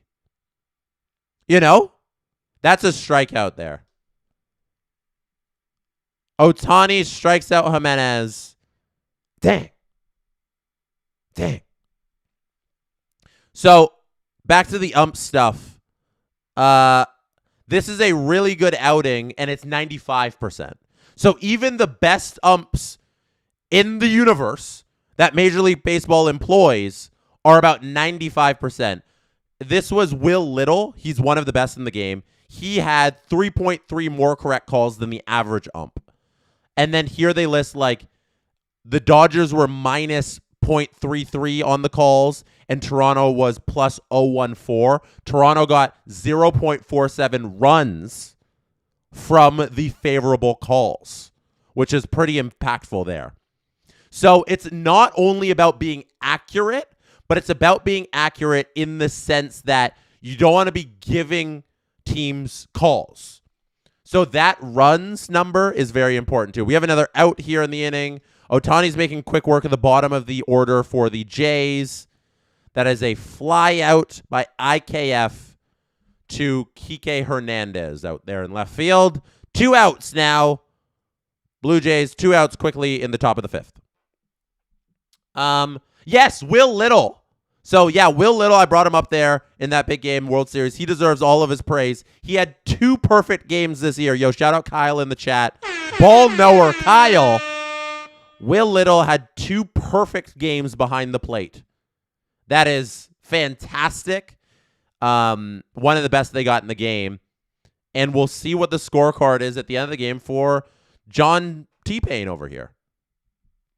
That's a little backstories for you guys. Nathan Lucas here, 2-0, 2 out. Justin Fisher says, what's the bullpen strategy for tonight? That ball is low. 3-0 is the count here. Let me bring in some words from John Schneider, if you'll give me a moment. Schneider. 3-1's the count. Ohtani is able to work back into this thing, make it a 3-1 count, and then a base hit by Nathan Lucas in between the shortstop and third baseman. He pokes that out there into left field, and Nathan Lucas is now on first base, and Vladimir Guerrero Jr. is at the plate.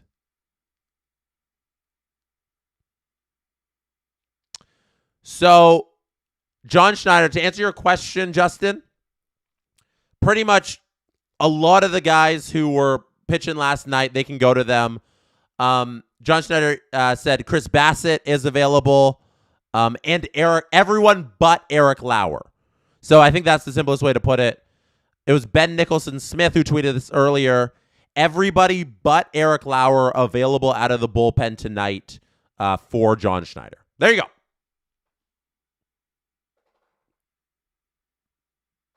Guerrero in the batter's box. 1-1 is the count. 2-1 is the score in favor of the Jays. Swing and a miss by Vladdy on that curveball. 79. Ohtani mixing speeds. 1-2's the count.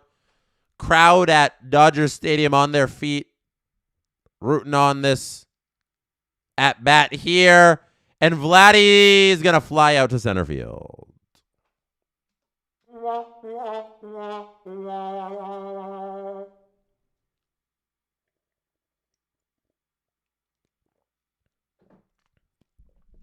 Thank you all for hanging out right now on this live stream. Hit like on this video if you're hanging out right now. A moment for Eric Lauer. Lost in the game last night was that could have been the Eric Lauer game. If the Jays had come through in any of those top of the innings and Eric Lauer finishes that game off.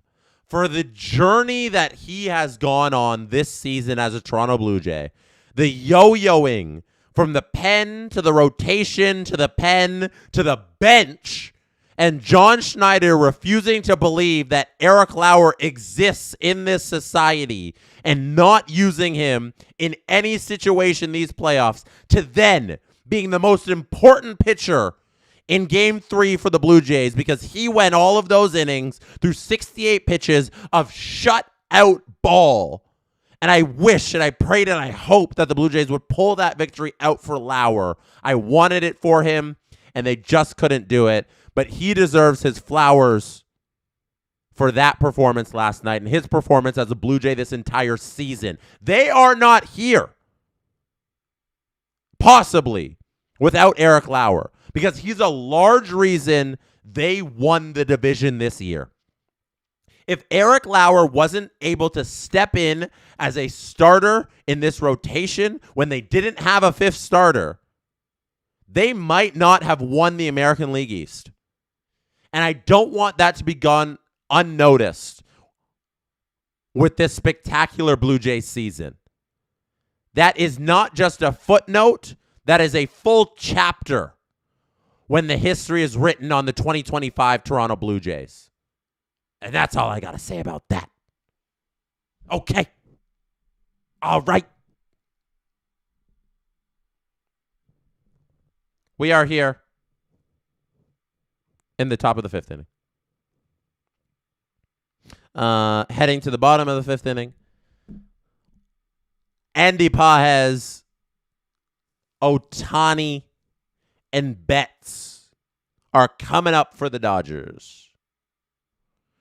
Ohtani's already got one walk on the day, but Bieber did strike him out in his second at-bat.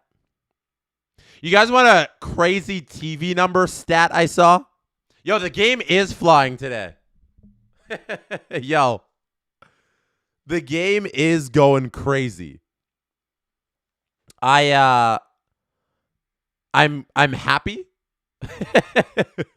because yesterday's 7-hour affair does not need repeating ever.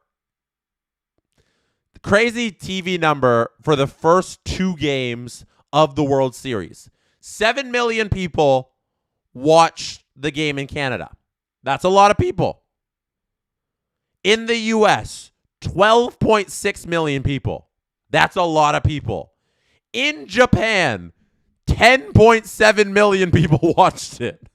That is ridiculous. That is more than the people in Canada who watched it. That is the power of Shohei Ohtani. Well, let's check the population of Japan. 124 million people. 10 million of them watched it. And in comparison, the population of the United States is 340 million and only 12 million watched it. So with about half of the population, Japan is just 2 million short of the United States. That's insane. The percentage of population, Canada wins. We care about our Blue Jays. Andy Pages against Shane Bieber here at the bottom of the fifth inning. None out. 2-1's the score for Toronto. Bieber, 2-2 is the count against Pages. Number 9 hitter is going to pop this ball up to shallow right. Barger's coming in, gets under it, makes the grab. 1 out in the inning. Is Prince Harry there? That was Prince Harry, right? I'm not a fan of that man. I don't know. If we want Prince Harry hate corner, I don't know if I'm allowed to do that. Shohei Ohtani is at the plate here. We had a super chat from Bald Michael. It says, my favorite pitcher performance last night was Sandy Koufax going the distance. He might as well have. We were there for 100 years.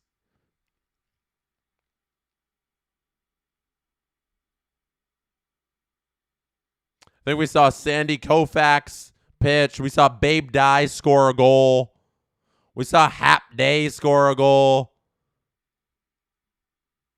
Lou Gehrig, 1928, New York Yankees. That's when he played, right around then. Maybe I'm predating Gehrig. Ohtani here. 0-1's the count, Bieber. 0-2 now.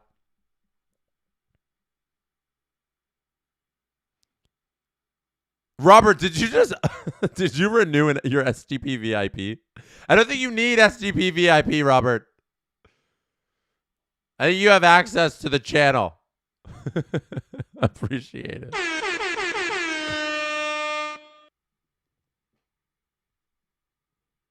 it. Robert writes, yeah, I did. Thank you, Robert. Yo, we got Meghan Markle tea. We got Meghan Markle tea. AK says, I work for Louis Vuitton in Orange County. Yo, Meghan Markle stopped by this week and she was annoying. That is a strike 3. Bieber gets Ohtani twice. Unreal. Love that. Wow, that's a strike too. Sorry, not a strike. A strike as well. TOO. Did you see John T-Pain's call? He did it like a karate chop. What the hell was that?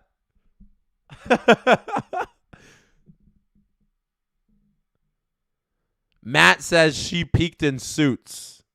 That's a line ball to center.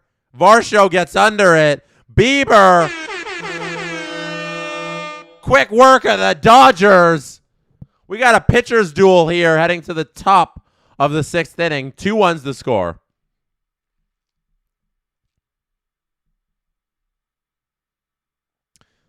P-Wart says, if the Jays can chase Show off the mound, he can't bat no more either, right? No, that is not correct. He becomes the DH. So it's the Ohtani rule. He'll pitch, and then he just becomes DH when he's not pitching anymore, and he essentially is the DH for himself right now, and then a new pitcher comes in, he just remains DH. So that's how the Ohtani thing works. That is it. I never watched Suits. Was Suits good? I never cared for that.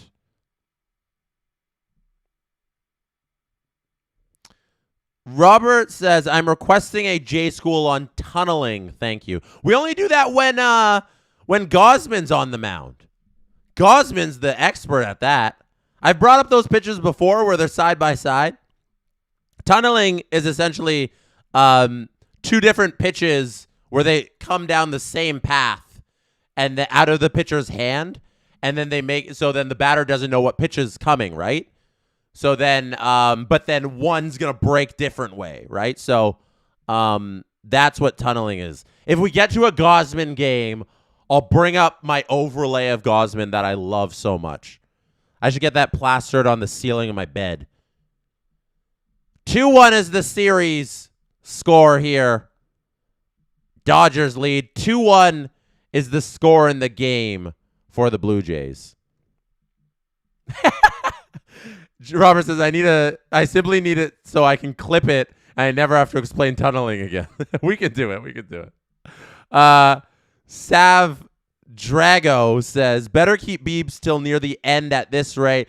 No pulling Beebs. Like, don't pull Beebs at all. So what's everybody's take on Suits? Can we get a poll?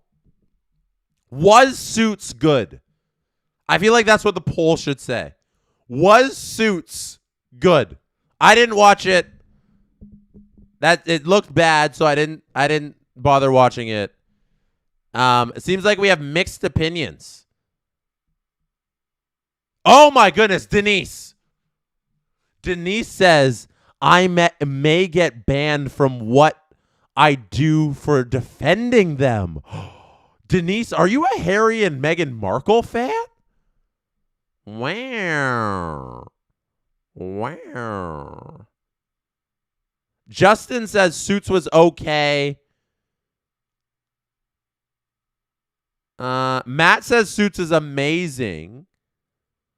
Aim Dog says Suits is just aura farming. Do they just stand around just in their suits?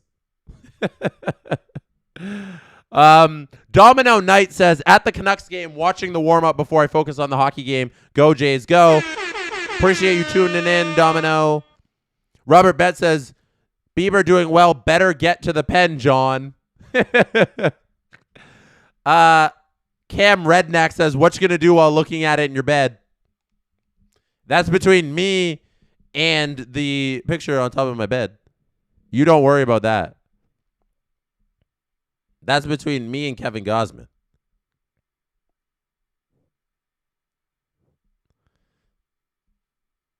Let me know what the poll results are. Yeah, so Kyle's saying what Kevin Gosman does is slotting, where the pitches come from the same arm slot but break different. If we wanted to get in the minutia, not wrong.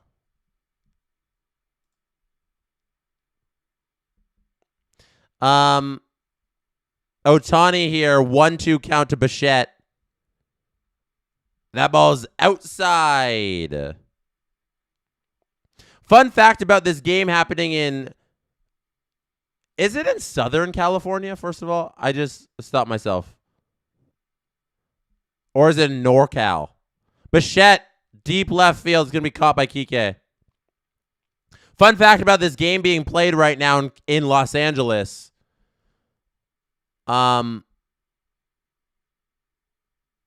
Chris Johnston is there.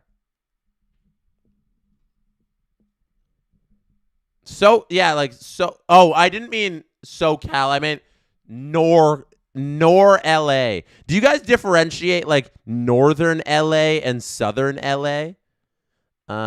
Dodgers Stadium map. I'm just trying to Google Maps Dodger Stadium, where it exactly is. So Dodger Stadium, that's going to be an out. Barger hits it back to Otani, and that is out. So Dodger Stadium's up by like No, it's just short of Glendale.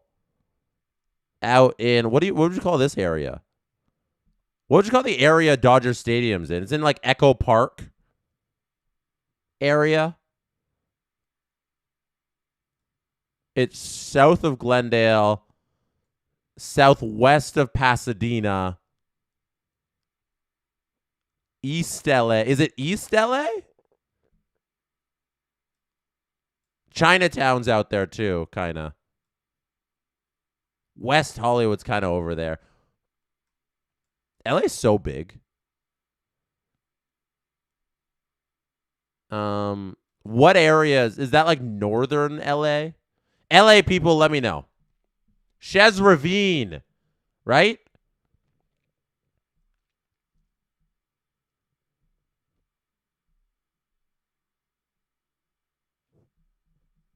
Dodger Stadium, north of downtown, Chez Ravine, near Hollywood Hills. Huh.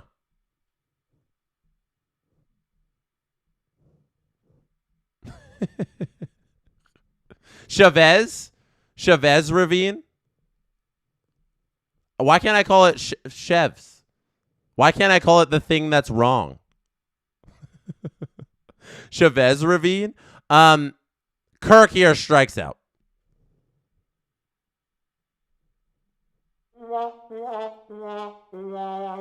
That was an upsetting inning. I'm going to be honest. Upsetting inning there from the Blue Jays with an opportunity to raise Otani's pitch count.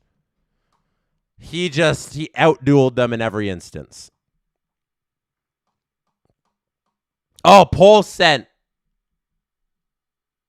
Thank you. Was Suits good? 49% say yes. 29 says it was okay at best. 22 says no. So the majority of the people in this chat right now think Suits was good, and an overwhelming majority think it was okay to good. Wow. Wow.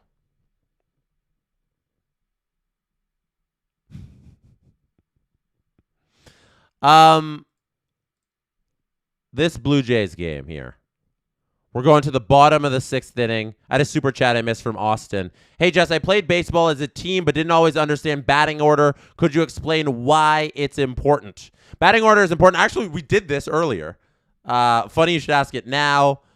I was just talking about how the batting order has modernized over time. It's no longer about having like a speedy bad hitter in your one spot. Batting orders now are optimized to have your on-base guys high in the lineup because go figure, the higher they are up in the lineup, the more they come up in the game. So now batting orders go your highest on-base guy, kind of like second highest, and then your best slugging guy in third. Fourth is another slugging guy. And then 5 through 9, they got different ways of figuring that out too. And then your last hitter, your number 9 hitter, isn't always your worst hitter anymore. Sometimes you want to get like the second worst hitter in there because you know you got the best on-base guy coming at the top. So it's not always set up as it usually was in the old days. But like a team like the Dodgers, Andy Paja is their worst hitter by far. He's hitting in the 9 slot. So you can get different versions of the batting order. It's an exact science now.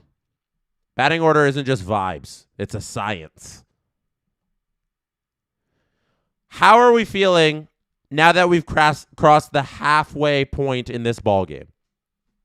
Blue Jays are up. Shane Bieber is still in the game. He's been pitching a gem so far. He's only thrown 75 pitches, only allowed 2 hits, 3 walks, is very un-Bieber-like, but it's limited the damage, only 1 run given up to the Dodgers. The Jays need this game tonight. It's a really important game. You can't go down 3-1 to these Dodgers. Austin says, you're the man. Thank you for clarifying. Oh, appreciate it. Run support. Is that what we're on right now? Is that what we're trying to manifest? Run support? Because that would be nice. Freddie Freeman's at the plate here, 0-1. 0-2 now. Bieber throws a strike on the inside part of the strike zone. Freeman, last night's hero. Clutch hitter. He's got a couple World Series rings. One with the Braves, one with the Dodgers. Looking to get back-to-back World Series rings here with the Dodgers. Can't imagine this year he would be World Series MVP with the way Ohtani's hitting and pitching, though.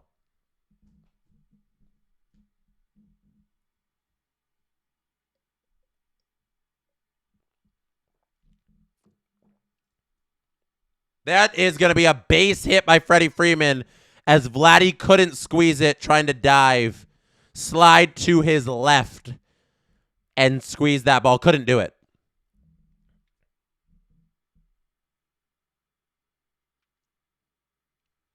It was a good job, though, because that could have been a double, and at least getting a glove on it allows the Blue Jays to keep Freddie Freeman at first base. That is good.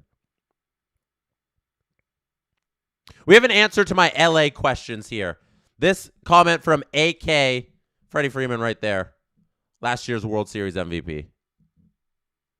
That is a sharply hit ball, but we have Dalton Varsho in center field.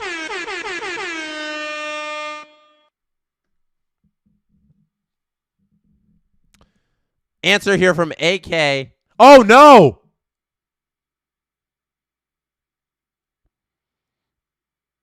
John Schneider is walking to the mound. He is not removing Shane Bieber.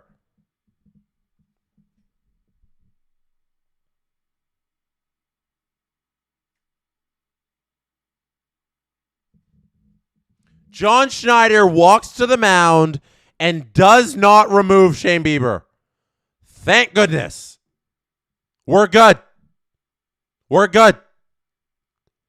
Answer to my LA question. AK writes, LAOC resident will define some specific areas like WeHo for West Hollywood or simply East LA, but other than the most SoCal people will just say over by Dodger Stadium instead of North LA. Thank you. That's kind of what I was wondering.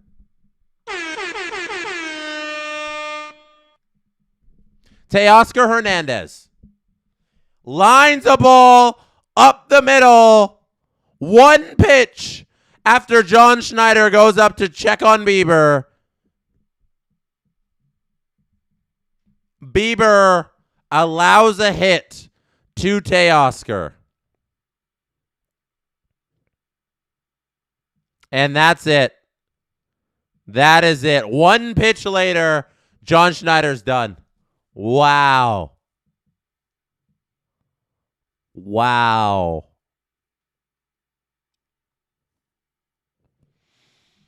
James says that Varsho slide had some swag to it. It did. How are we feeling about that pitching change?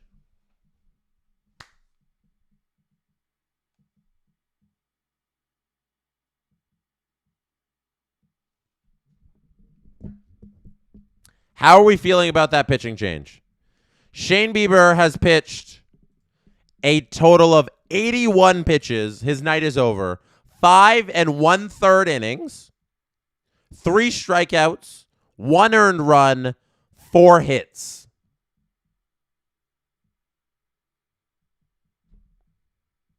Some of your reactions. Joe says, I don't agree with pulling Bieber. Kyle says, you got to play matchups with Muncy batting, 143 versus lefties, and Edman being on Bieber. Matt says, it's time. Meg says, I understand it. Aaliyah said, I hope it's Bassett at least. It is Mason Fluharty, actually. Jacqueline says, not good. I don't like it. Will says, it was time. Tyson says, Varlin. Nope. Mason Fluharty. Joe Perez says, sure, whatever. Michael says, well, three well-hit balls in a row. And I'll end on that one because I think that's it. I think Schneider and co. could see a good hit by Freddie Freeman, a sharp line out by Will Smith, and then a single by Teoscar Hernandez. That first trip to the mound by John Schneider, that is, we like, that's something that goes back to like Little League. Your manager comes out there, lets you know one more of those, we're done. You know? It's, you're being hard hit now. It's the third time through the lineup. We have a lefty coming up and ready to face the lefties. If you can't get through Teoscar here, if you can't make this inning look a little better, maybe get a double play, end this thing, it's time. That's your warning by your manager. And next pitch, he allows that single to Teoscar. Bieber, you were warned. You're clear. We think you're losing it here. And if you can't get this batter here and do something with that, that's game. So, I don't fault them. I think that's the right call here in the 6th inning of Game 4 of the World Series. You play the percentages with Fluharty, who gets the first out. Muncy flies out to Dalton Varsho. It's looking like the right call right now. Now they're turning around Edman. So Muncy was out there. Fluharty gets him really quick, the lefty batter. And now Edman, the switch hitter, is going to have to be turned around.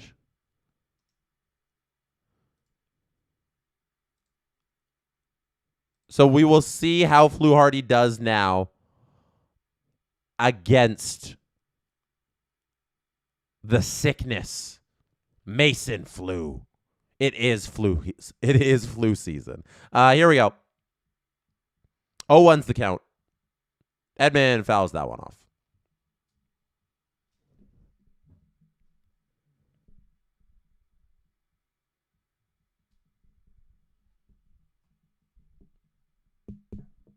Jay Wang says, great job for Bieber, though. Has a chance to win. Yo.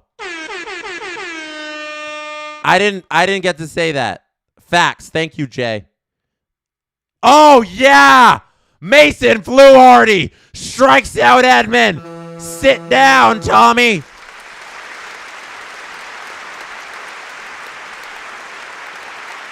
Give John Schneider his credit. Brought in Fluharty. Fluharty goes, 2 batters, sit 'em. And we go to the top of the 7th with the Blue Jays up 2-1 still. Solid stuff. Jay Wang was saying, "Good, great job by Bieber." Yeah, good job by Bieber. That's a good line. 5 1/3, 4 hits, 1 run. You don't like the 3 walks. That's very un-Bieber like those walks, but 3 Ks. He's put the Blue Jays in a position to win. That's all you got to ask out of your starting pitching. Okay? Put me in a position to win. The Blue Jays have only put up 2 runs offensively, and their pitching has held the Dodgers to 1 run. They're in a spot to win it. Bieber did his job. Now we do need some runs on the board, though. You can't expect to keep the Dodgers at 2 runs all game. If you can't put up runs, you can't win games. James says those Dodgers just contracted the flu, baby. Yes, they did. They do not have their vaccines. The Dodgers, vaccine deniers. Crab people, crab people.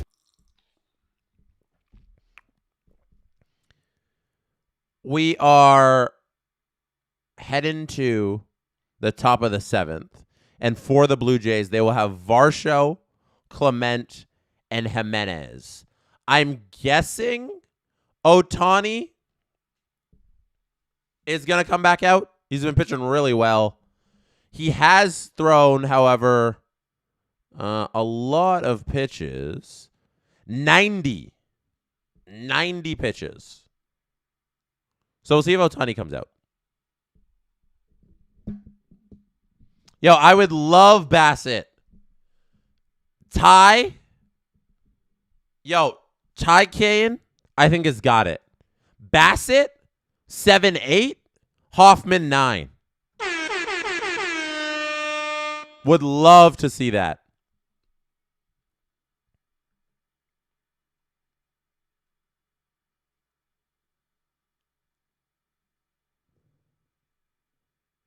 Varsho's coming up, and Ohtani is remaining in the game. Ohtani is sticking in there. I'm gonna bring up a photo here and share it with the class. That is a base hit into right field. Dalton Varsho, base hit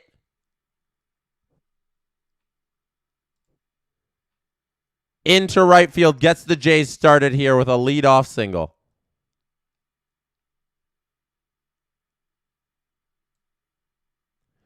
This photo on the screen right now is sent through by Chris Johnston, who is at the game right now. These are his seats. You can see it right there. I'll just take myself off the screen. It's full screen. That is Chris Johnston's seats right now. Those pregame before things got started at the World Series. That's pretty cool. Ernie Clement here firing a ball into left field. That's going to get off of the wall. Oh, my goodness.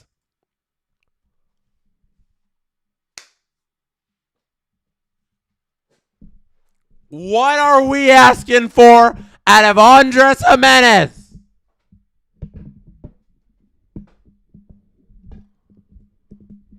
We're asking for Andres Jimenez to deliver us one thing, and that's the chips on the table. We want them cashed, as Shohei Ohtani is done Ernie Clement chases Ohtani with that double.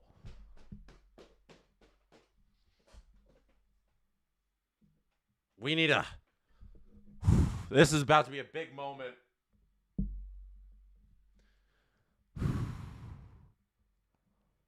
Second and third. None out. Anthony Banda coming to the mound to pitch for the Los Angeles Dodgers. Jay says cash. Cash all those chips.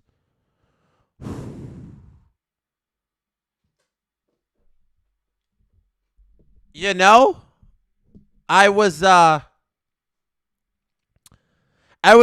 to say this is one of the batters I would least want at the plate in this situation. But then I thought, Jesse, do you not remember? Do you not remember Andres Jimenez from earlier in this postseason when he hit 2 home runs in the series against Seattle? When Andres Jimenez was back-to-back home run days in games 3 and games 4 against Seattle? Andres Jimenez can deliver. If we want those lays, as Francois LaBelle says, if we want those Ruffles nature with queso dip, if we want that, Andres can be our boy. This is the moment. This is the moment here. Missy Chic. Cash the chips. I stuck it out with you last night. I appreciate that. There was a lot of you in the chat that were there for 7 hours. It was ridiculous. But here we are in the top of the 7th inning of a 2-1 ball game with Andres Jimenez with the opportunity to open this thing up for the Blue Jays and give them some run support and give us some Ruffles, some Pringles, some Doritos. The chips could be cashed right now if Andres Jimenez can drop something into some green grass.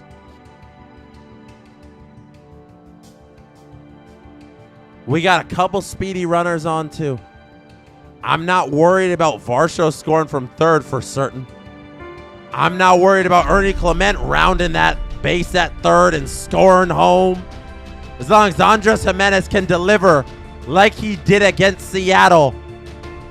We know he has power in that bat. He's 0 for 2 tonight. It'd be a real good time to get that first hit of the night, Andres. You scared of Banda? You shouldn't be. That's a ball low. 2-2's the count with none out. I can hear the bag. It makes a lot of noise when you're trying to open it. And I want in. I want the salty snacks, Andres. Can you give it to me? 2-2. Ball in the dirt. The sweet chili heat. The sun chips. I can smell them. I can smell them. Jimenez, 3-2 against Banda. None out. Timeout, timeout, timeout. Timeout! Back to the action. Brief pause from John Tupain. Jimenez back in the box. Banda delivers. 3-2. Fouled off.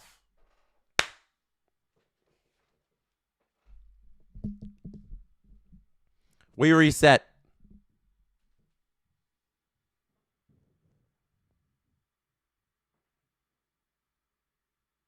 None out. Top 7. 3-2. One more time. Banda to Jimenez. Fights off again. 3-2 again.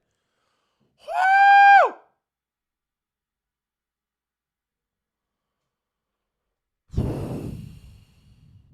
Oh my goodness. Once again. Andres versus Banda. That ball is poked out into left field. Kike throws it in. Varsho gets home. Jimenez cashing some of those chips. 3-1 Blue Jays. That's one. That's one. The chips, the chips. He has cashed them in. Mike says Dave's insanity chips.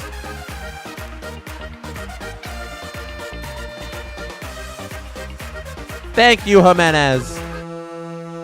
Job's not done. IKF here. None out. Bunting shows bunt. Pulls it back.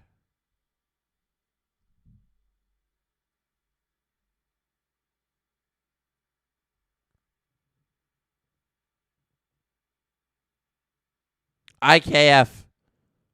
Isaiah Kiner Falefa. 3-1 Blue Jays. One out. Or sorry, none out. 1-0 count. That's a 2-0 count now. That's a ball high.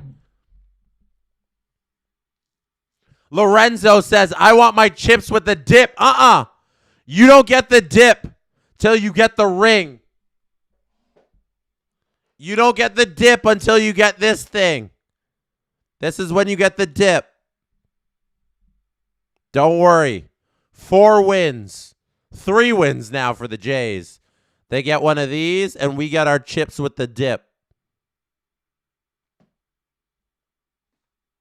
You think it's time for this? You think it's time to break this out for IKF? 3-0's the count. Fouls went off.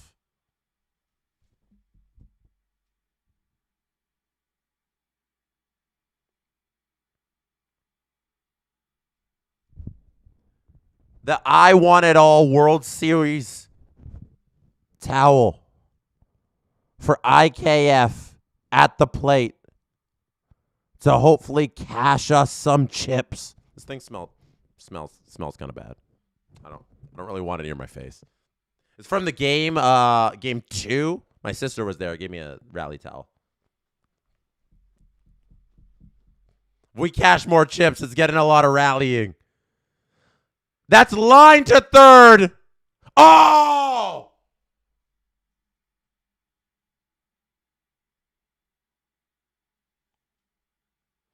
IKF lines out to Max Muncy on third, who fires a bullet to Freddie Freeman at first.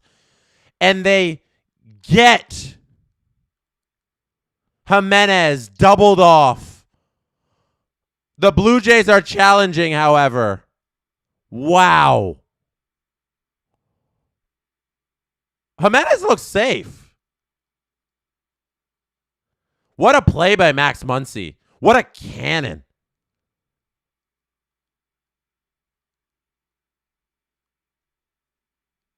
No, he's safe.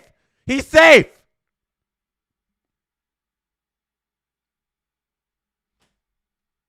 Dang. Dang.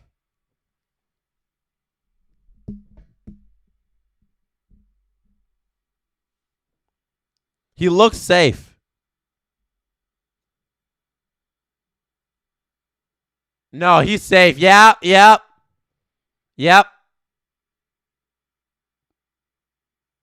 Turn that one back. Okay, we reset now with Nathan Lucas at the plate.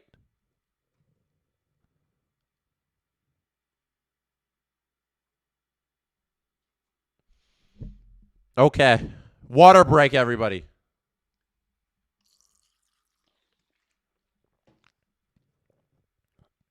All right, we need to make the call.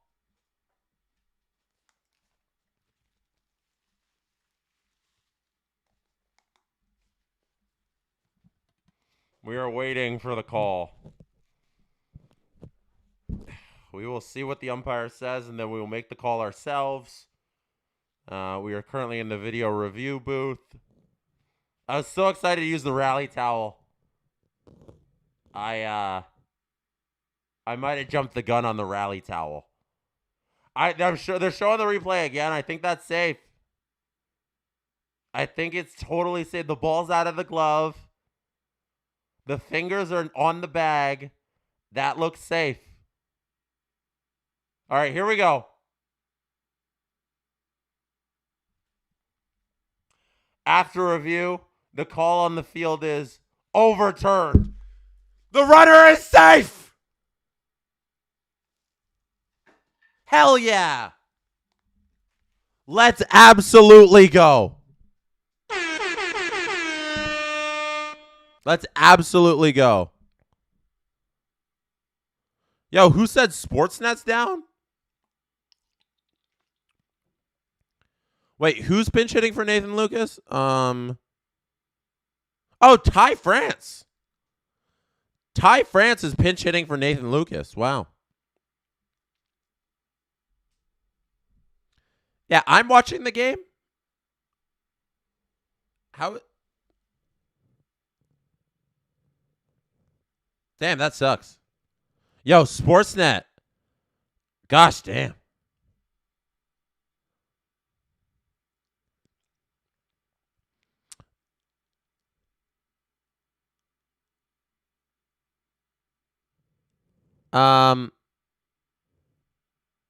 Ty France at the plate. Let's reset here, people. Let's focus on the action. We got lucky. IKF almost ended this inning with that double play.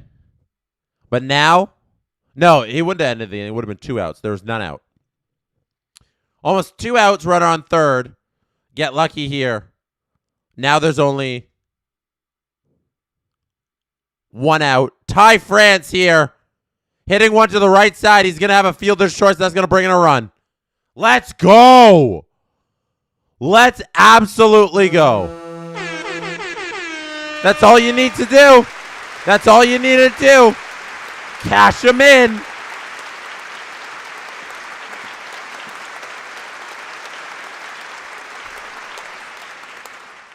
Ty France cashing him in.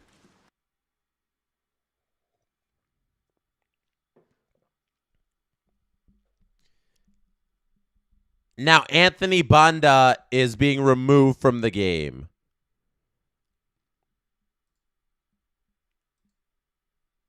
Blake Trinan is coming in.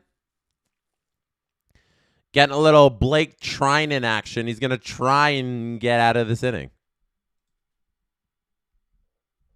Is that anybody? Bueller? Bueller?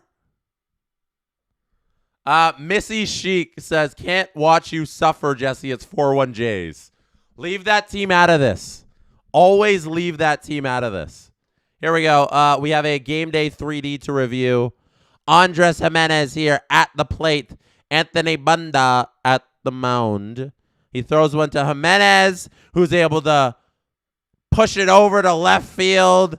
Jimenez cashes 1 run. Beautiful piece of hitting. Going with this pitch. You saw how much he worked that count.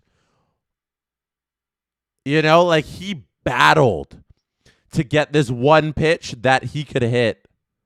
And he did exactly what he had to with it. Just poked it out to left field, found some grass, and look at that. That's a run for the Blue Jays. Nothing more you can ask for out of Jimenez there. We all know he's not the power hitter, but he got enough on that to get a single and get a run. Loved it. Loved it from Jimenez.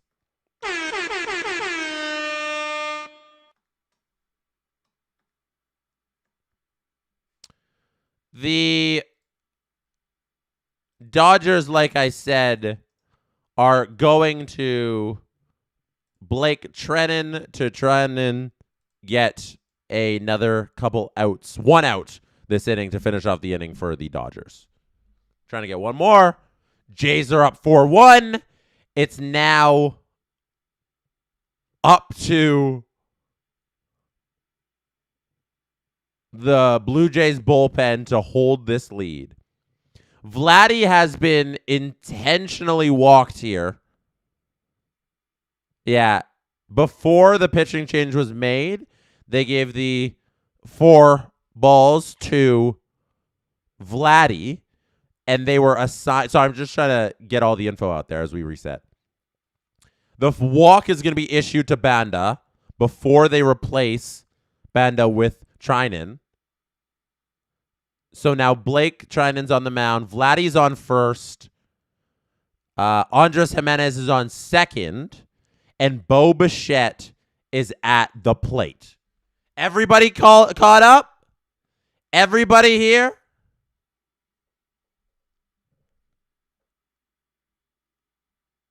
Bo Bichette takes the first pitch, 0-1.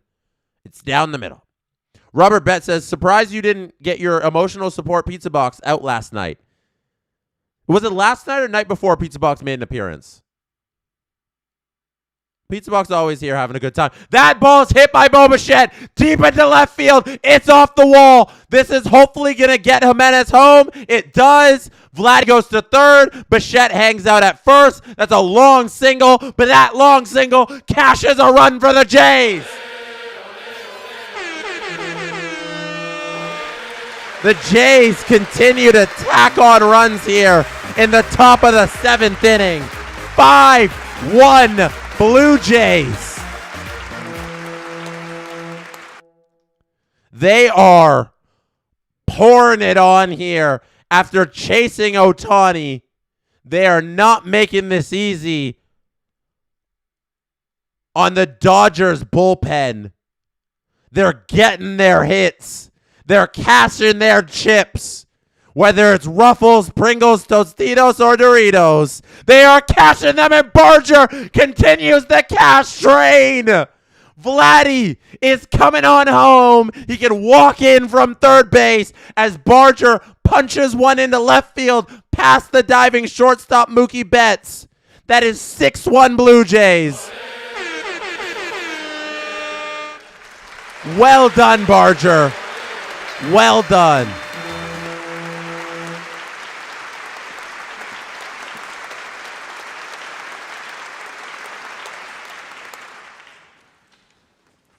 (6-1) Blue Jays. Top 7. Bo cash. Barger cash. Francois Lobel wants the Doritos Cool Ranch. Those are the chips that have been cashed. Now, Alejandro Kirk is at the plate. Captain Kirk with an opportunity here. Probably needs to put something into the gap to score Bichette. They're talking about how his injured knee will keep him from probably scoring on a single here. Mike Schmidt. Yo, shout out Mike Schmidt one time.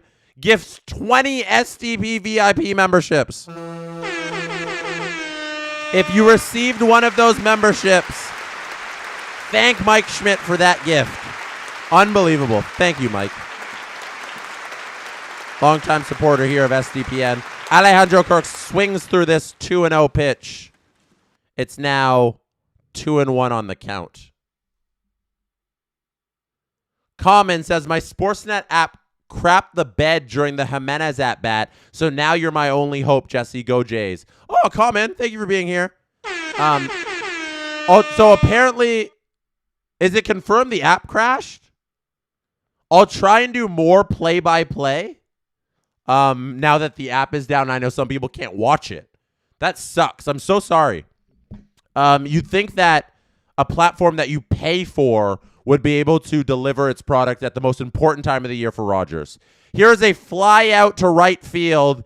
It is a line drive directly to Teoscar Hernandez by Ernie Clement. And that's going to end the 7th inning here, the top of the 7th, I should say, for the Blue Jays. But they get 4 runs on the board in the top of the 7th to turn their 2-1 lead into a 6-1 lead. Unreal inning from the Jays. James says, I missed the last 3 runs because Sportsnet app crashed. Is it still down or is it back? Okay, it is back. It is back. Okay. People are saying it's back. Okay, good. I want you guys to be able to watch the game too, you know? Hang out with me, watch the game, do everything.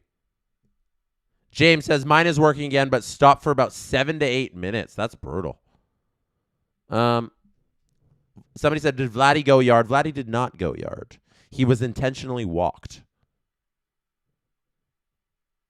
He was intentionally walked. So now we go to the 7th inning, the bottom of the 7th inning. Let's do some stretches here, people. Stretch. Everybody stretch with me.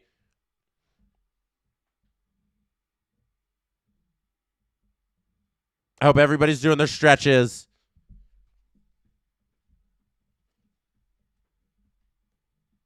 All right. I don't think tonight we are in for an 18-inning affair, but I should probably shut up before the baseball gods punish me for saying that. Should we do the OK Blue Jays dance? Should we get the rally towel going? Okay, it's 1, 2, 3, 4, right? 1, 2, 3, 4. Chris Bassett is coming to the game. This is the right call. The Jays need to use Chris Bassett as much as possible. We talked about it earlier. I would love to see Bassett 7 and 8, Hoffman 9. Okay. Blue Jays, let's play ball. There we go. Jesse shush. Why am I shushing? What did I do wrong? Oh, the 18-inning thing. Yes, I will hush about that. We have a I was like, what did I say? I was like, oh yeah, I did say that. My bad. Bo Bichette here. Bo Bichette single that scores Andres Jimenez. We need a game day 3D this one. Let's watch the replay here. Bo Bichette firing this ball after Trinan throws an inside pitch. He hammers it to the wall. You can see Bo is feeling it around the bases. That knee is still hampering him. Healthy Bo probably makes that to second, but he is not healthy Bo at all. He is sticking out and get out there and try your hardest, Bo. Trennan there covering home plate. You can see Andres Jimenez score. There he is coming home for that run. Way to go, Bo. Way to cash that in. We have a ground ball, and that is the first out of the inning.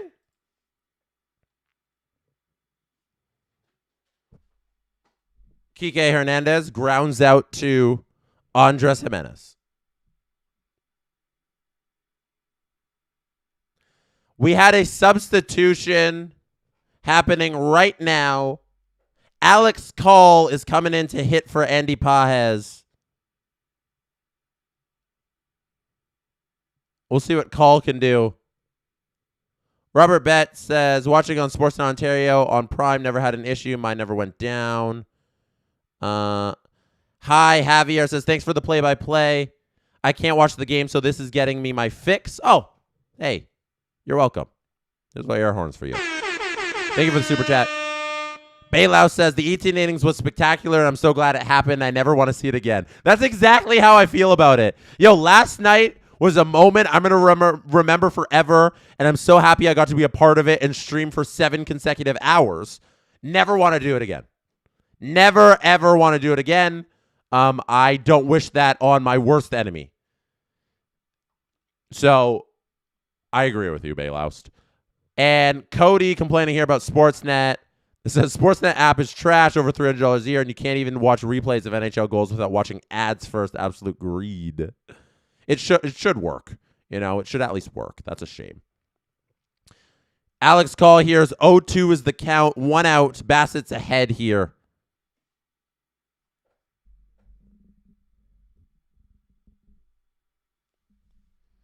Bassett ahead in the count. 1-2. 1 out. Alex Call at the plate. That's strike 3! Huge strike call there from John T-Pain behind the plate as he punches out Alex Call, who came into this game as a pinch hitter, and I don't think Dave Roberts asked him to do that. 4 pitches. Strike 3 looking at it. Bassett gets called. Now Bassett has to deal with Shohei Ohtani. 2 outs. Jay Wang says, now I'm more mad that we didn't walk Ohtani in game 3. I'll forever regret that one.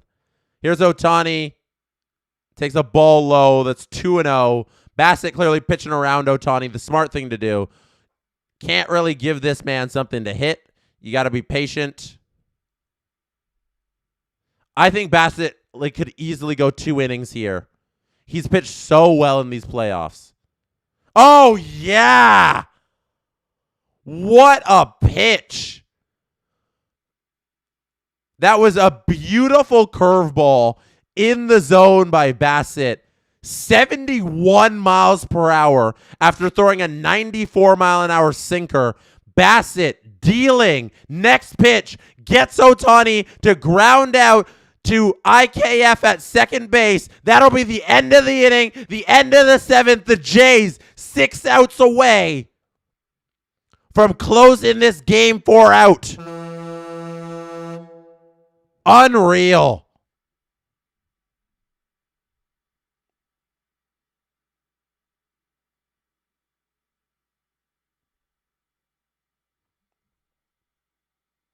We go to the top of the 8th.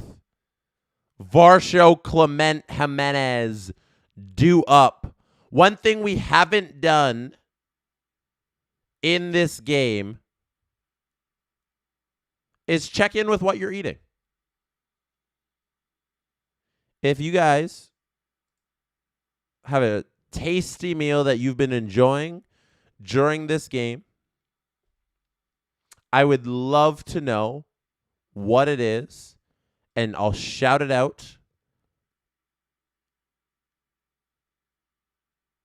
And I will crown a winner. This is from DJ Tox. Who remembers or has heard the Mookie Mash song from the 80s? Chum FM song about the Jays to the tune of Monster Mash about Mookie Wilson. I have never heard that.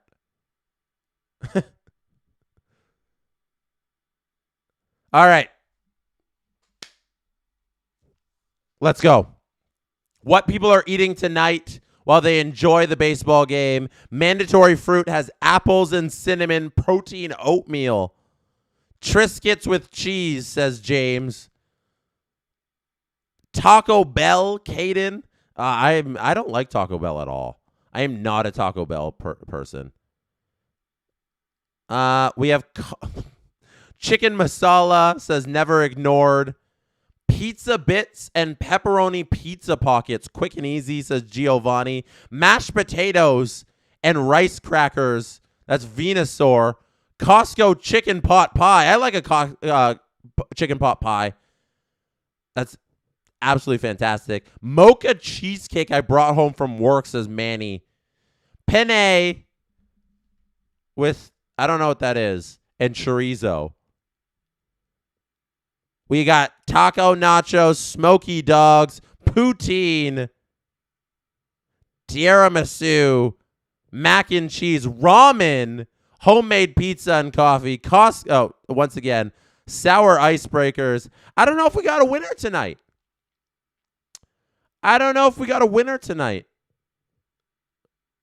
You know? So nobody's really making me salivate. Here we go. It might be Bald Michael. who's always in the chat. Bald Michael is having roast chicken, maple glazed carrots, rice and beans, and Peak Friends fruit cream cookies. I'm going to be honest. I can do without the Peak Friends. Gimme. Dalton Varsho pops up this to third base. Max Muncy gets under it. That's first out of the inning. I can do without the Peak Friends. Give me the roast chicken, maple glazed carrots in English, rice and beans. I think that's our winner. Dalton Varsho pops out for the first out of the inning. Jack Dreyer replaces Blake Trinan, who was trying to pitch well for the Dodgers and couldn't do it. Now Dreyer's into the game. On 2 pitches, gets that first out. Now 2 pitches into his next at-bat against Ernie Clement. He is up 0-2 in the count. The lefty, Dreyer, trying to quiet these Jays bats after that explosive 7th inning. When you're 6'2", because Dreyer's 6'2", 205 lefty. That's not big. I'm not saying that's like a big dude on the mound, because these days we got pitchers who are like 6'5", 6'7". You know, that's not a big pitcher these days. Maybe back in the day. But today, that's not a big pitcher. Trey A. Savage, 6'4". You know, there's a big dude. 6'4" and up. Is that our bar for big dude? You're 6'5", you're a big dude. Like, that dude's tall if you're 6'5". 6'4". Trey, I think A. Savage is a giant kid. So I think it's got to be 6'4" and up. There's a base hit. No! That ball's stabbed by Freddie Freeman. Ernie Clement's going to beat that out. Ernie Clement beats out a ground ball that was hit to Freddie Freeman. He dives to keep the ball in the infield. Dreyer runs over to first base to try and cover it. Can't get there fast enough. And Ernie Clement slides headfirst into first base and is safe. Dreyer didn't break to first quick enough. If he broke from the mound to first quicker, he gets that out. But right now the Blue Jays have a runner on first. Jimenez at the plate because of the hustle of Clement, and Jimenez is hit. That hurt. Definitely not on purpose. Dreyer isn't hitting Jimenez on purpose to move a runner up into scoring position, but that one looked like it hurt. That's going to have a nasty bruise. It's a fastball right off the bicep / shoulder area of Jimenez.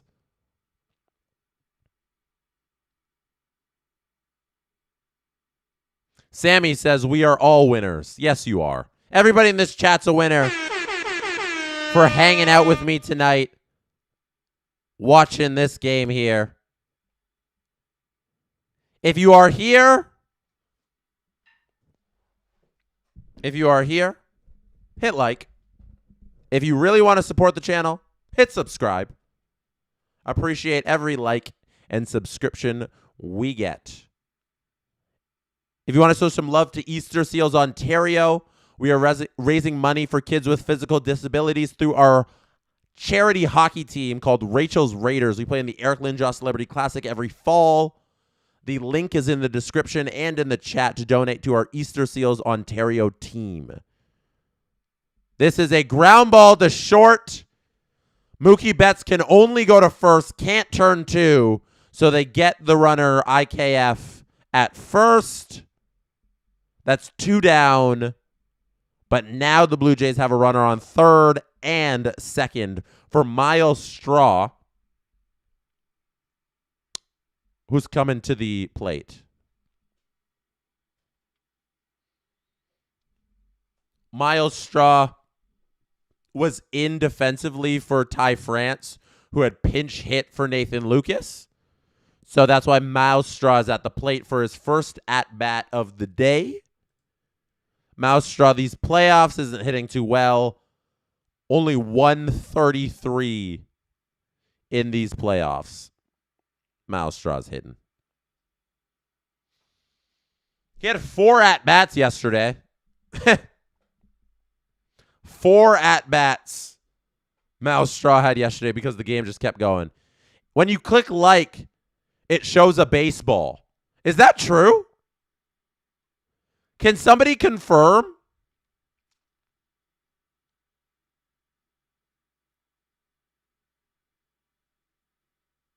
Can somebody confirm that when you hit the like button, it turns into a baseball? That's pretty cool. Hey, it is true. Yes, yes, yes. Yes, yeah. A lot of yeses. That's so sick. All right, so 2 reasons. 2 reasons to like the video. 1, like it because you like it. 2, like it to find out if it turns into a baseball or not.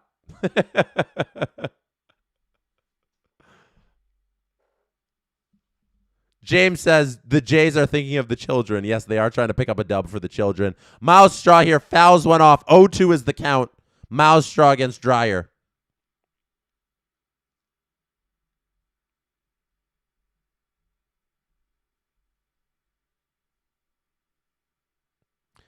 Miles Straw here stepping back in.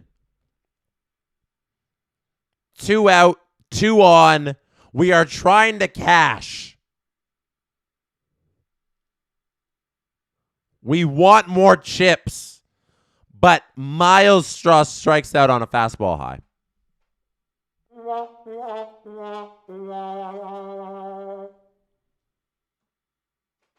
All right.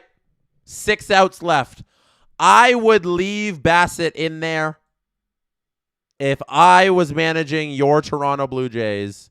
I want Bassett in there to face Betts, Freeman, and Will Smith, who are due up for the Dodgers.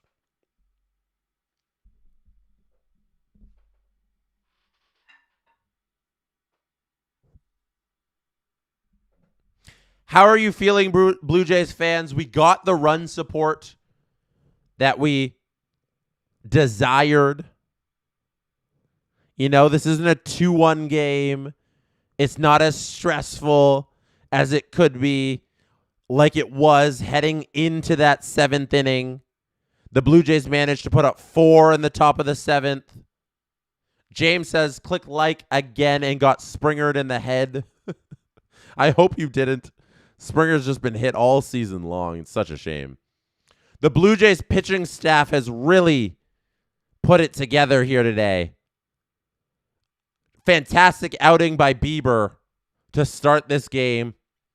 He goes 5 1/3 innings, 4 hits, 1 earned run, 3 walks, 3 Ks. Mason Fluharty comes in for 2 outs, gets a strikeout, doesn't allow any hits. Chris Bassett comes in for a full inning, no hits, 1 strikeout. Terrific work by the Blue Jays bullpen. I'm loving what I'm seeing. I'm hoping that they can get 6 more outs. I think it's got to be Bassett and then Jeff Hoffman, right? Honestly, if I was the Jays manager, I'd let Bassett get all the next outs. I'd let him get all 6. But it's John Schneider, so I think he's going to use Bassett. But honestly, Hoffman. But honestly, you can leave Bassett. He can get you 9 outs. He's a starter. You know? I know he's not stretched out for the starting role. He's set up to be a reliever. But if Bassett needs to get you 9 outs here, he can handle it. If anybody in this pen can save all of the arms there's a game tomorrow. Man, if you go this game and the only pitchers you use are Bieber, your starter, Fluharty for 2 outs, and then Bassett for 3 innings? The 7, 8, and 9? Why not? Why not try that? I think you gotta at least try. Let Bassett pitch this game until he proves that he can't. John says, Grace 2 by the hip is elite for the 8th inning. There's a base hit by Mookie Betts.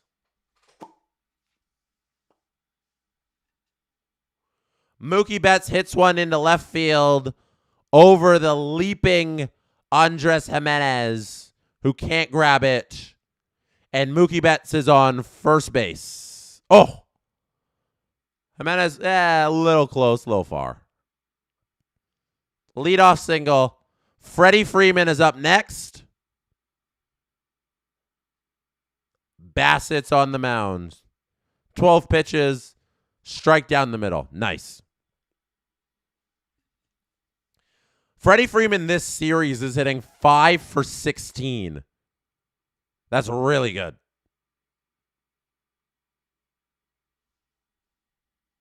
0-1 is the count. None out. Betts on first.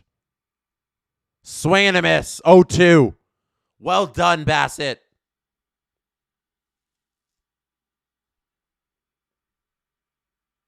We are all rooting for a double play here.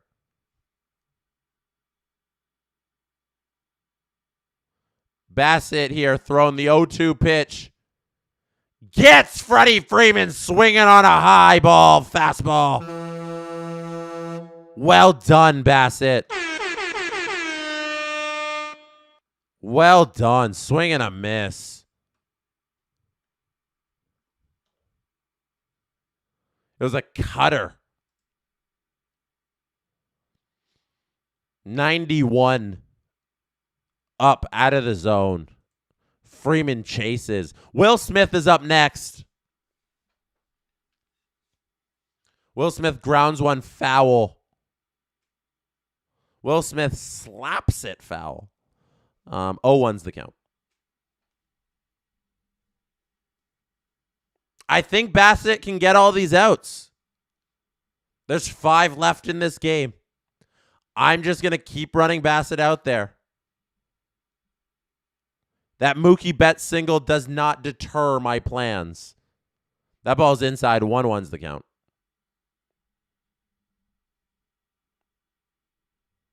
What's on second? Betts on first. Who's on third? 1-1's the count here. Bassett deals to Will Smith, who's 0 for 3 on the day. He takes a curveball. 72. He was sitting fastball. He was sitting something hard, maybe the cutter. And he's thrown off by a curve. 72 in the zone. Catches Will Smith on his heels. Next pitch, the 1-2. High fastball, high cutter. Can't get Smith to chase. We reset at 2-2.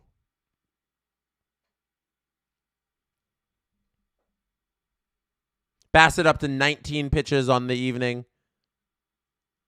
I'm running him out there for the 9th if he gets through this. Bassett delivers the 2-2. That ball's grounded to Jimenez. Over to IKF. Over to Vladdy. That's a double play. Blue Jays are out of it. 3 outs away.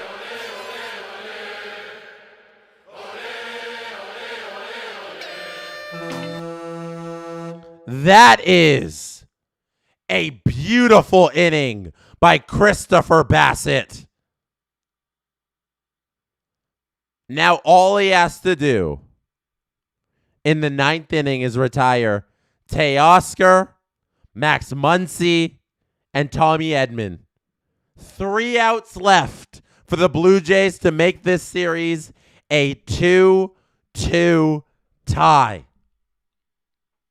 And the Jays have the opportunity here in the top of the 9th with Guerrero, Bichette, and Barger due up to cash in more chips and extend this lead.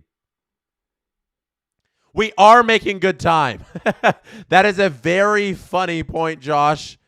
9:47. Wouldn't it be funny if this game ended before 11 p.m. Eastern? Man, I'm still feeling it from last night's 7 a.m.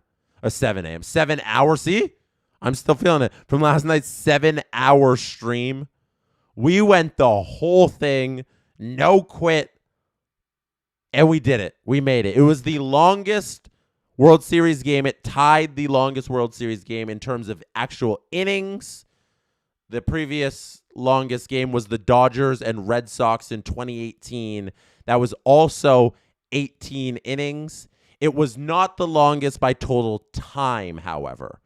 The total time was longer in that 18-inning affair. This one went a little faster, but you can expect that with the pitch clock, right?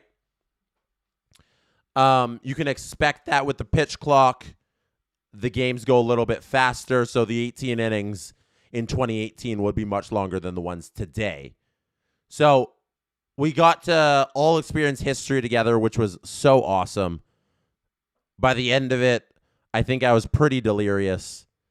The hard part for me about that 18-inning thing was just the sitting. Like, sitting in this seat, you shouldn't sit for that long, right? Like, sitting for 7 hours. So, like, what was it? Hour 4, I started standing a whole bunch. And then, like, the last 2 hours, maybe last hour, I was standing completely. I adjusted the camera, so I was standing back there by the jerseys. And that was more difficult than, like, hanging out on stream with all of you in the chat. It was just, like, bouncing around here in a seat.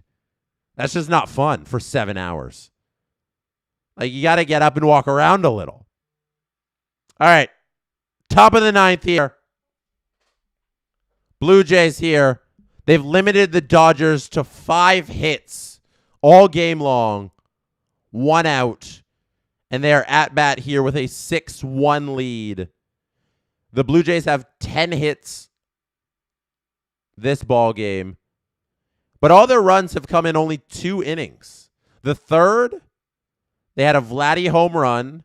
And then the 7th, they exploded for 4 runs. That was when they kept piling on. Vladdy here takes the ball into right field. Leadoff single by Vladimir Guerrero Jr. Like I said, had that home run earlier. Now he's got that single to his name. 2 hits on the night, 2 RBIs, 1 walk, 2 runs scored. He's hitting .419 these playoffs. He's got a 1.306 OPS these postseason. Unreal.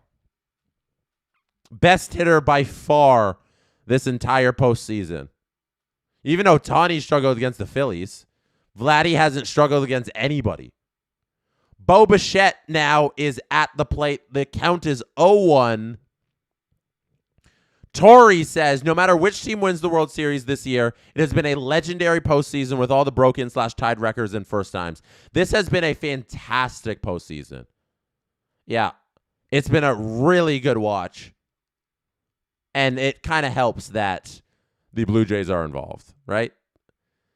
Okay, so Louis Varland, John Schneider's favorite pitcher, Louis Varland, is warming up in the pen. Bo Bichette takes a pitch inside. 2-1 is the count. Dreyer against Bichette. Sherwin Bass says, you basically did a full shift with no lunch break. That's essentially what it was.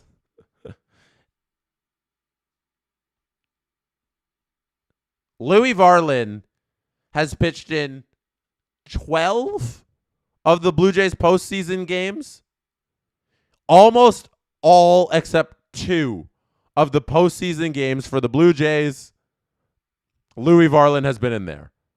I don't know if John Schneider is aware that Chris Bassett can totally get 3 more outs with a 5-run lead. I don't know if John Schneider is aware that there are different pitchers in the Blue Jays bullpen. It's 3-2 now, the count with Dreyer against Bichette. Dreyer throws. Bichette grounds it to first. Freeman bobbles it a little and just simply tags Bichette out while he's walking down the line. Vladdy, though, does advance to second base with 1 out here. Addison Barger, who's 2 for 4 on the night, has an opportunity to cash more chips. Barger really having a breakout year. He's put his name on the map, that's for certain, with his performances this regular season and postseason. Back in April, he was with the Bisons. Like, this is a dude who was in the minors briefly this year. And now look at him hitting .333 this postseason. 2 for 4, like I said tonight. Big moments this postseason. His outfield assist last game was unreal. Was it 98 miles an hour, the chat was telling me? Chat was telling me yesterday he threw his outfield assist 98 miles per hour to home, which is just dumb. That is crazy from your right fielder. So let's see at 0-2 in this count, 1 out, if he can do anything. That's strike 3. Ah! Dang. Barger strikes out there. And Alejandro Kirk is intentionally walked. They give him the good old 4. They put him on first. Dreyer would rather face Dalton Varsho than Alejandro Kirk. Robert Bett says the difference between Jays fans and Dodgers fans, they are starting to leave. Jays fans won't because we are believers. Is that true? Are people starting to leave? Yo, I clown the Yankees fans so hard. I clowned the Yankees fans so hard when they were leaving that game against the Blue Jays in the elimination game. Was it game 4 that the Blue Jays closed that out at Yankee Stadium? And they were all leaving early? Like, it was ridiculous. I laughed at them. It was on stream. It was on stream. I was like just going in on people from New York. That was one of my when this postseason is over, I need to go back through my favorite moments of this postseason because beating the Yankees was so satisfying. I'm sorry if you're a Yankees fan, but you guys gave us so much hell this entire year, and then eliminating you guys. Oh, that's a strike 3. Dreyer gets Varsho, but we are going to the bottom of the 9th. 3 outs away from making this a 2-2 World Series. You see the series score on the screen there. It's currently 2-1 Dodgers. It could be 2-2 by the end of these next 3 outs. Demon Hunter says, you literally were my midnight shift soundtrack. Say that 10 times fast. Join the network and thanks. Join the network and thank Jesse. Hashtag Dangle Navy. Hashtag Crab People. Thank you. Crab people, crab people. This thing's wrapping up early. Yo. It's not even 11 yet. And now we got Louis Varland coming to the mound. John Schneider's favorite son. They're taking out Bassett. We can all get some sleep tonight if Louis Varland can do the thing. We didn't cash those chips, Spearmint Media. We didn't cash those chips. But thankfully, the Jays did cash 4 of them in the 7th inning. The Blue Jays rally towel is coming out. The World Series rally towel. World Series 2025 rally towel. We are spinning it in the air because your Toronto Blue Jays are 3 outs away from forcing this thing to at least 6 games.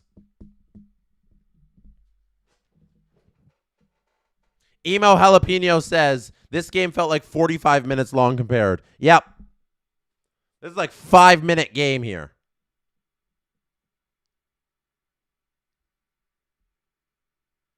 Justin Fisher sent me a video of the baseball animation. It is indeed a thing on YouTube. It might be only on desktop, but it is a thing that exists. Sedin Magic 1591 says, assuming they finish this off, that means we get a World Series game at home. That will be fun. The Rogers Center will be a spooky place, especially if you are a Dodgers fan. Okay, let's lock in here. Louis Varland's on the mound. Teoscar Hernandez is at the plate. Max Muncy is coming up next, and then Tommy Edman is after that. Those are the 3 batters that Louis Varland has been tasked with retiring. Oh, it's on mobile as well, says Nick. That is a fastball 98 in to Teoscar. Louis, we've seen you in this postseason so much. We're starting to get sick of you. But you know what we're not sick of? Winning. And you have the opportunity here, Louis, to give us that big dub. For us to... You want to eat this dub? We can all eat it tonight with our chips. If you can deliver us 3 outs here, Louis. You've so far delivered us 3 balls. But that is not what we're asking for. You heard 3 of something, and you might have been confused, Louis. We want 3 outs here in the bottom of the 9th. We're up against Goliath, and nobody gave us a shot in this series. And now we can guarantee at least a Game 6 back home in Toronto in front of these fans waving their rally towels. And it's all up to your arm. And right now, you have led this thing off with a leadoff walk to Teoscar Hernandez. I'm disappointed. I am disappointed in you, Louis. But that is why your offense builds you a 5-run lead. Okay? Okay? Everything's cool. We are still cooking with gas. Uh-oh, Max Muncy rips this down the right field line. That's going to gut up against the wall. Teoscar Hernandez is going to hang out on third base because there's no need to challenge that thing at home. Max Muncy's into second. None out. Louis Varland has allowed the first 2 batters he has faced to get on base. And the Dodgers have runners on third and second. And next up is Tommy Edman. All right. All right. Jeff Hoffman is now warming up in the pen. My goodness.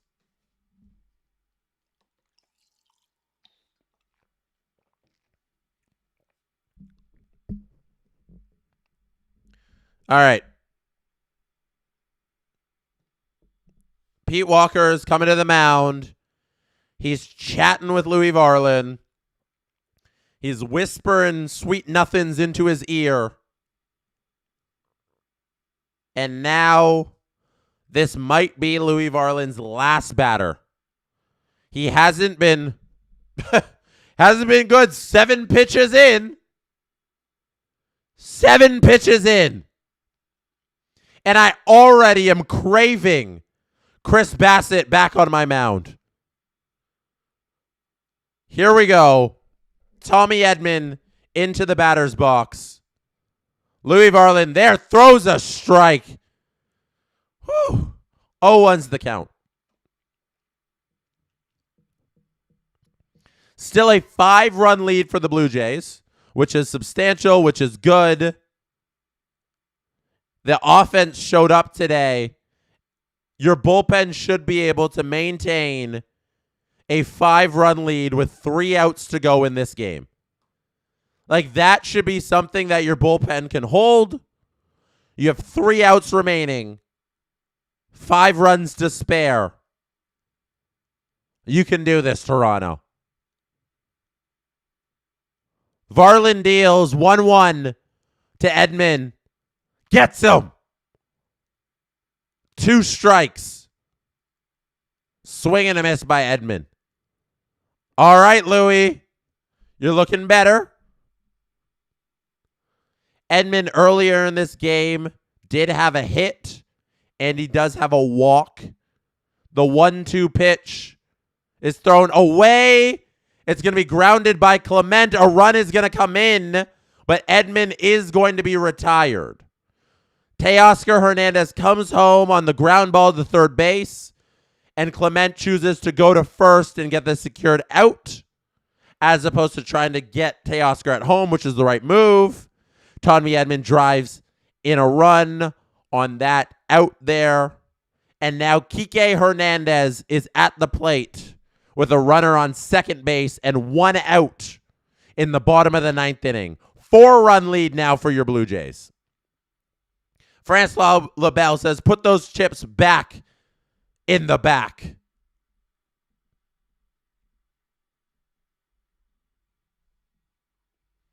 Jeff Hoffman is going to be ready to go at any moment that Louis Varland wavers here. Anytime John Schneider decides that Louis Varland doesn't have it anymore, Jeff Hoffman will be on the mound. That's a great pitch. That's a curveball. Beautiful by Louis Varland. Fooling Kike Hernandez at the plate. 1-2 is now the count.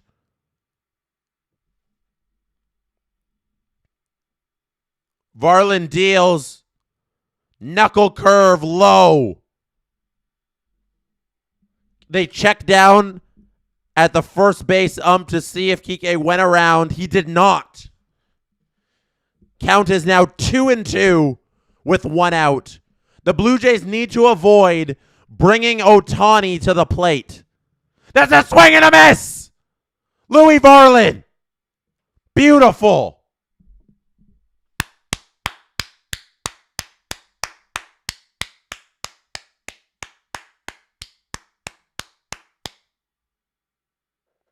That is beautiful. Louis Varland gets Kike swinging. Last batter of the night, fingers crossed, hopefully, is Alex Call. Because the Blue Jays only need 1 more out to make this series a 2-2 tie. Alex Call is at the plate, and he takes the first pitch for a strike. It was low, but John T. Payne gave us the call. Alex Call didn't like that call. And you better believe that Louis Varland wants Alex Call to start making calls to Toronto for his stay for game number 6 back at the Rogers Center. Because the Blue Jays can guarantee that with a win tonight. And a win tonight comes after 1 more out here in the bottom of the 9th. Varland looks off the runner a couple times at second. Gets back on the rubber. And is dealing to Alex. 0-1. It remains. He steps off again. Hold on.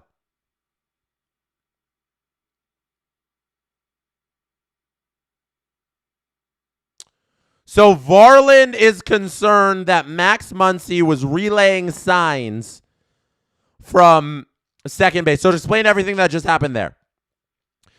Varland and Alejandro Kirk behind the plate were worried that Muncy was stealing signs from Varland's glove at second base. So you're only allowed 2 step-offs of the rubber to go pick off a runner on base as a pitcher. The third one, if you disengage on your third disengagement, if you don't get the batter out, or the runner out, he gets to advance a base. So Varland intentionally stepped off 3 times to move the runner, Max Muncy, from second to third so that he can't steal signs out of Varland's glove there at second base. That is a long hit by Alex Call, but you got to make that call to Toronto to book your flights back to Canada, Dodgers. That is an out. That is the game. That is a best-of-3 series. Toronto wins this thing 6-2. It is a series.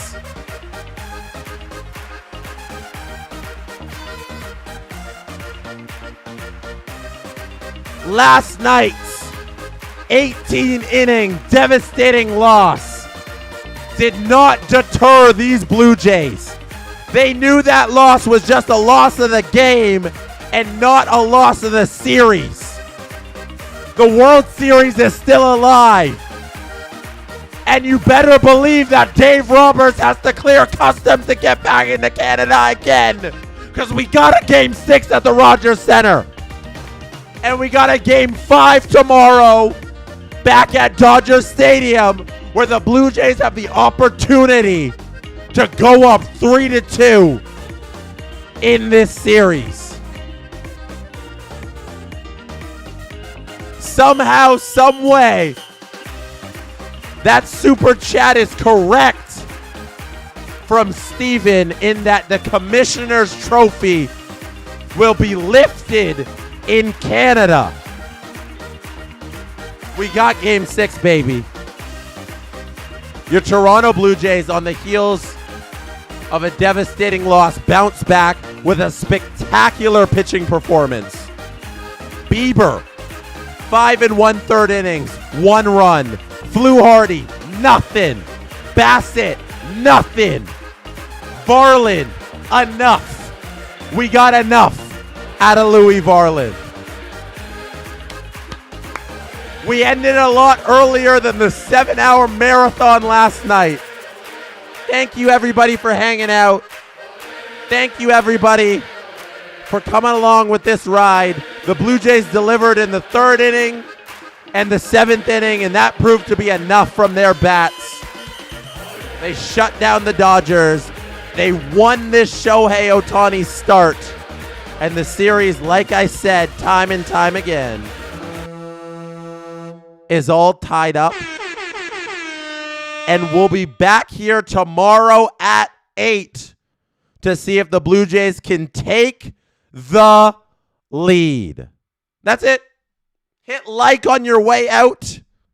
Jeff's asking for the DOS. The giraffe is going to whip and nay us into the night as I say goodbye. And I say see you tomorrow night right here again on SDPN. The Jays are going for that 3.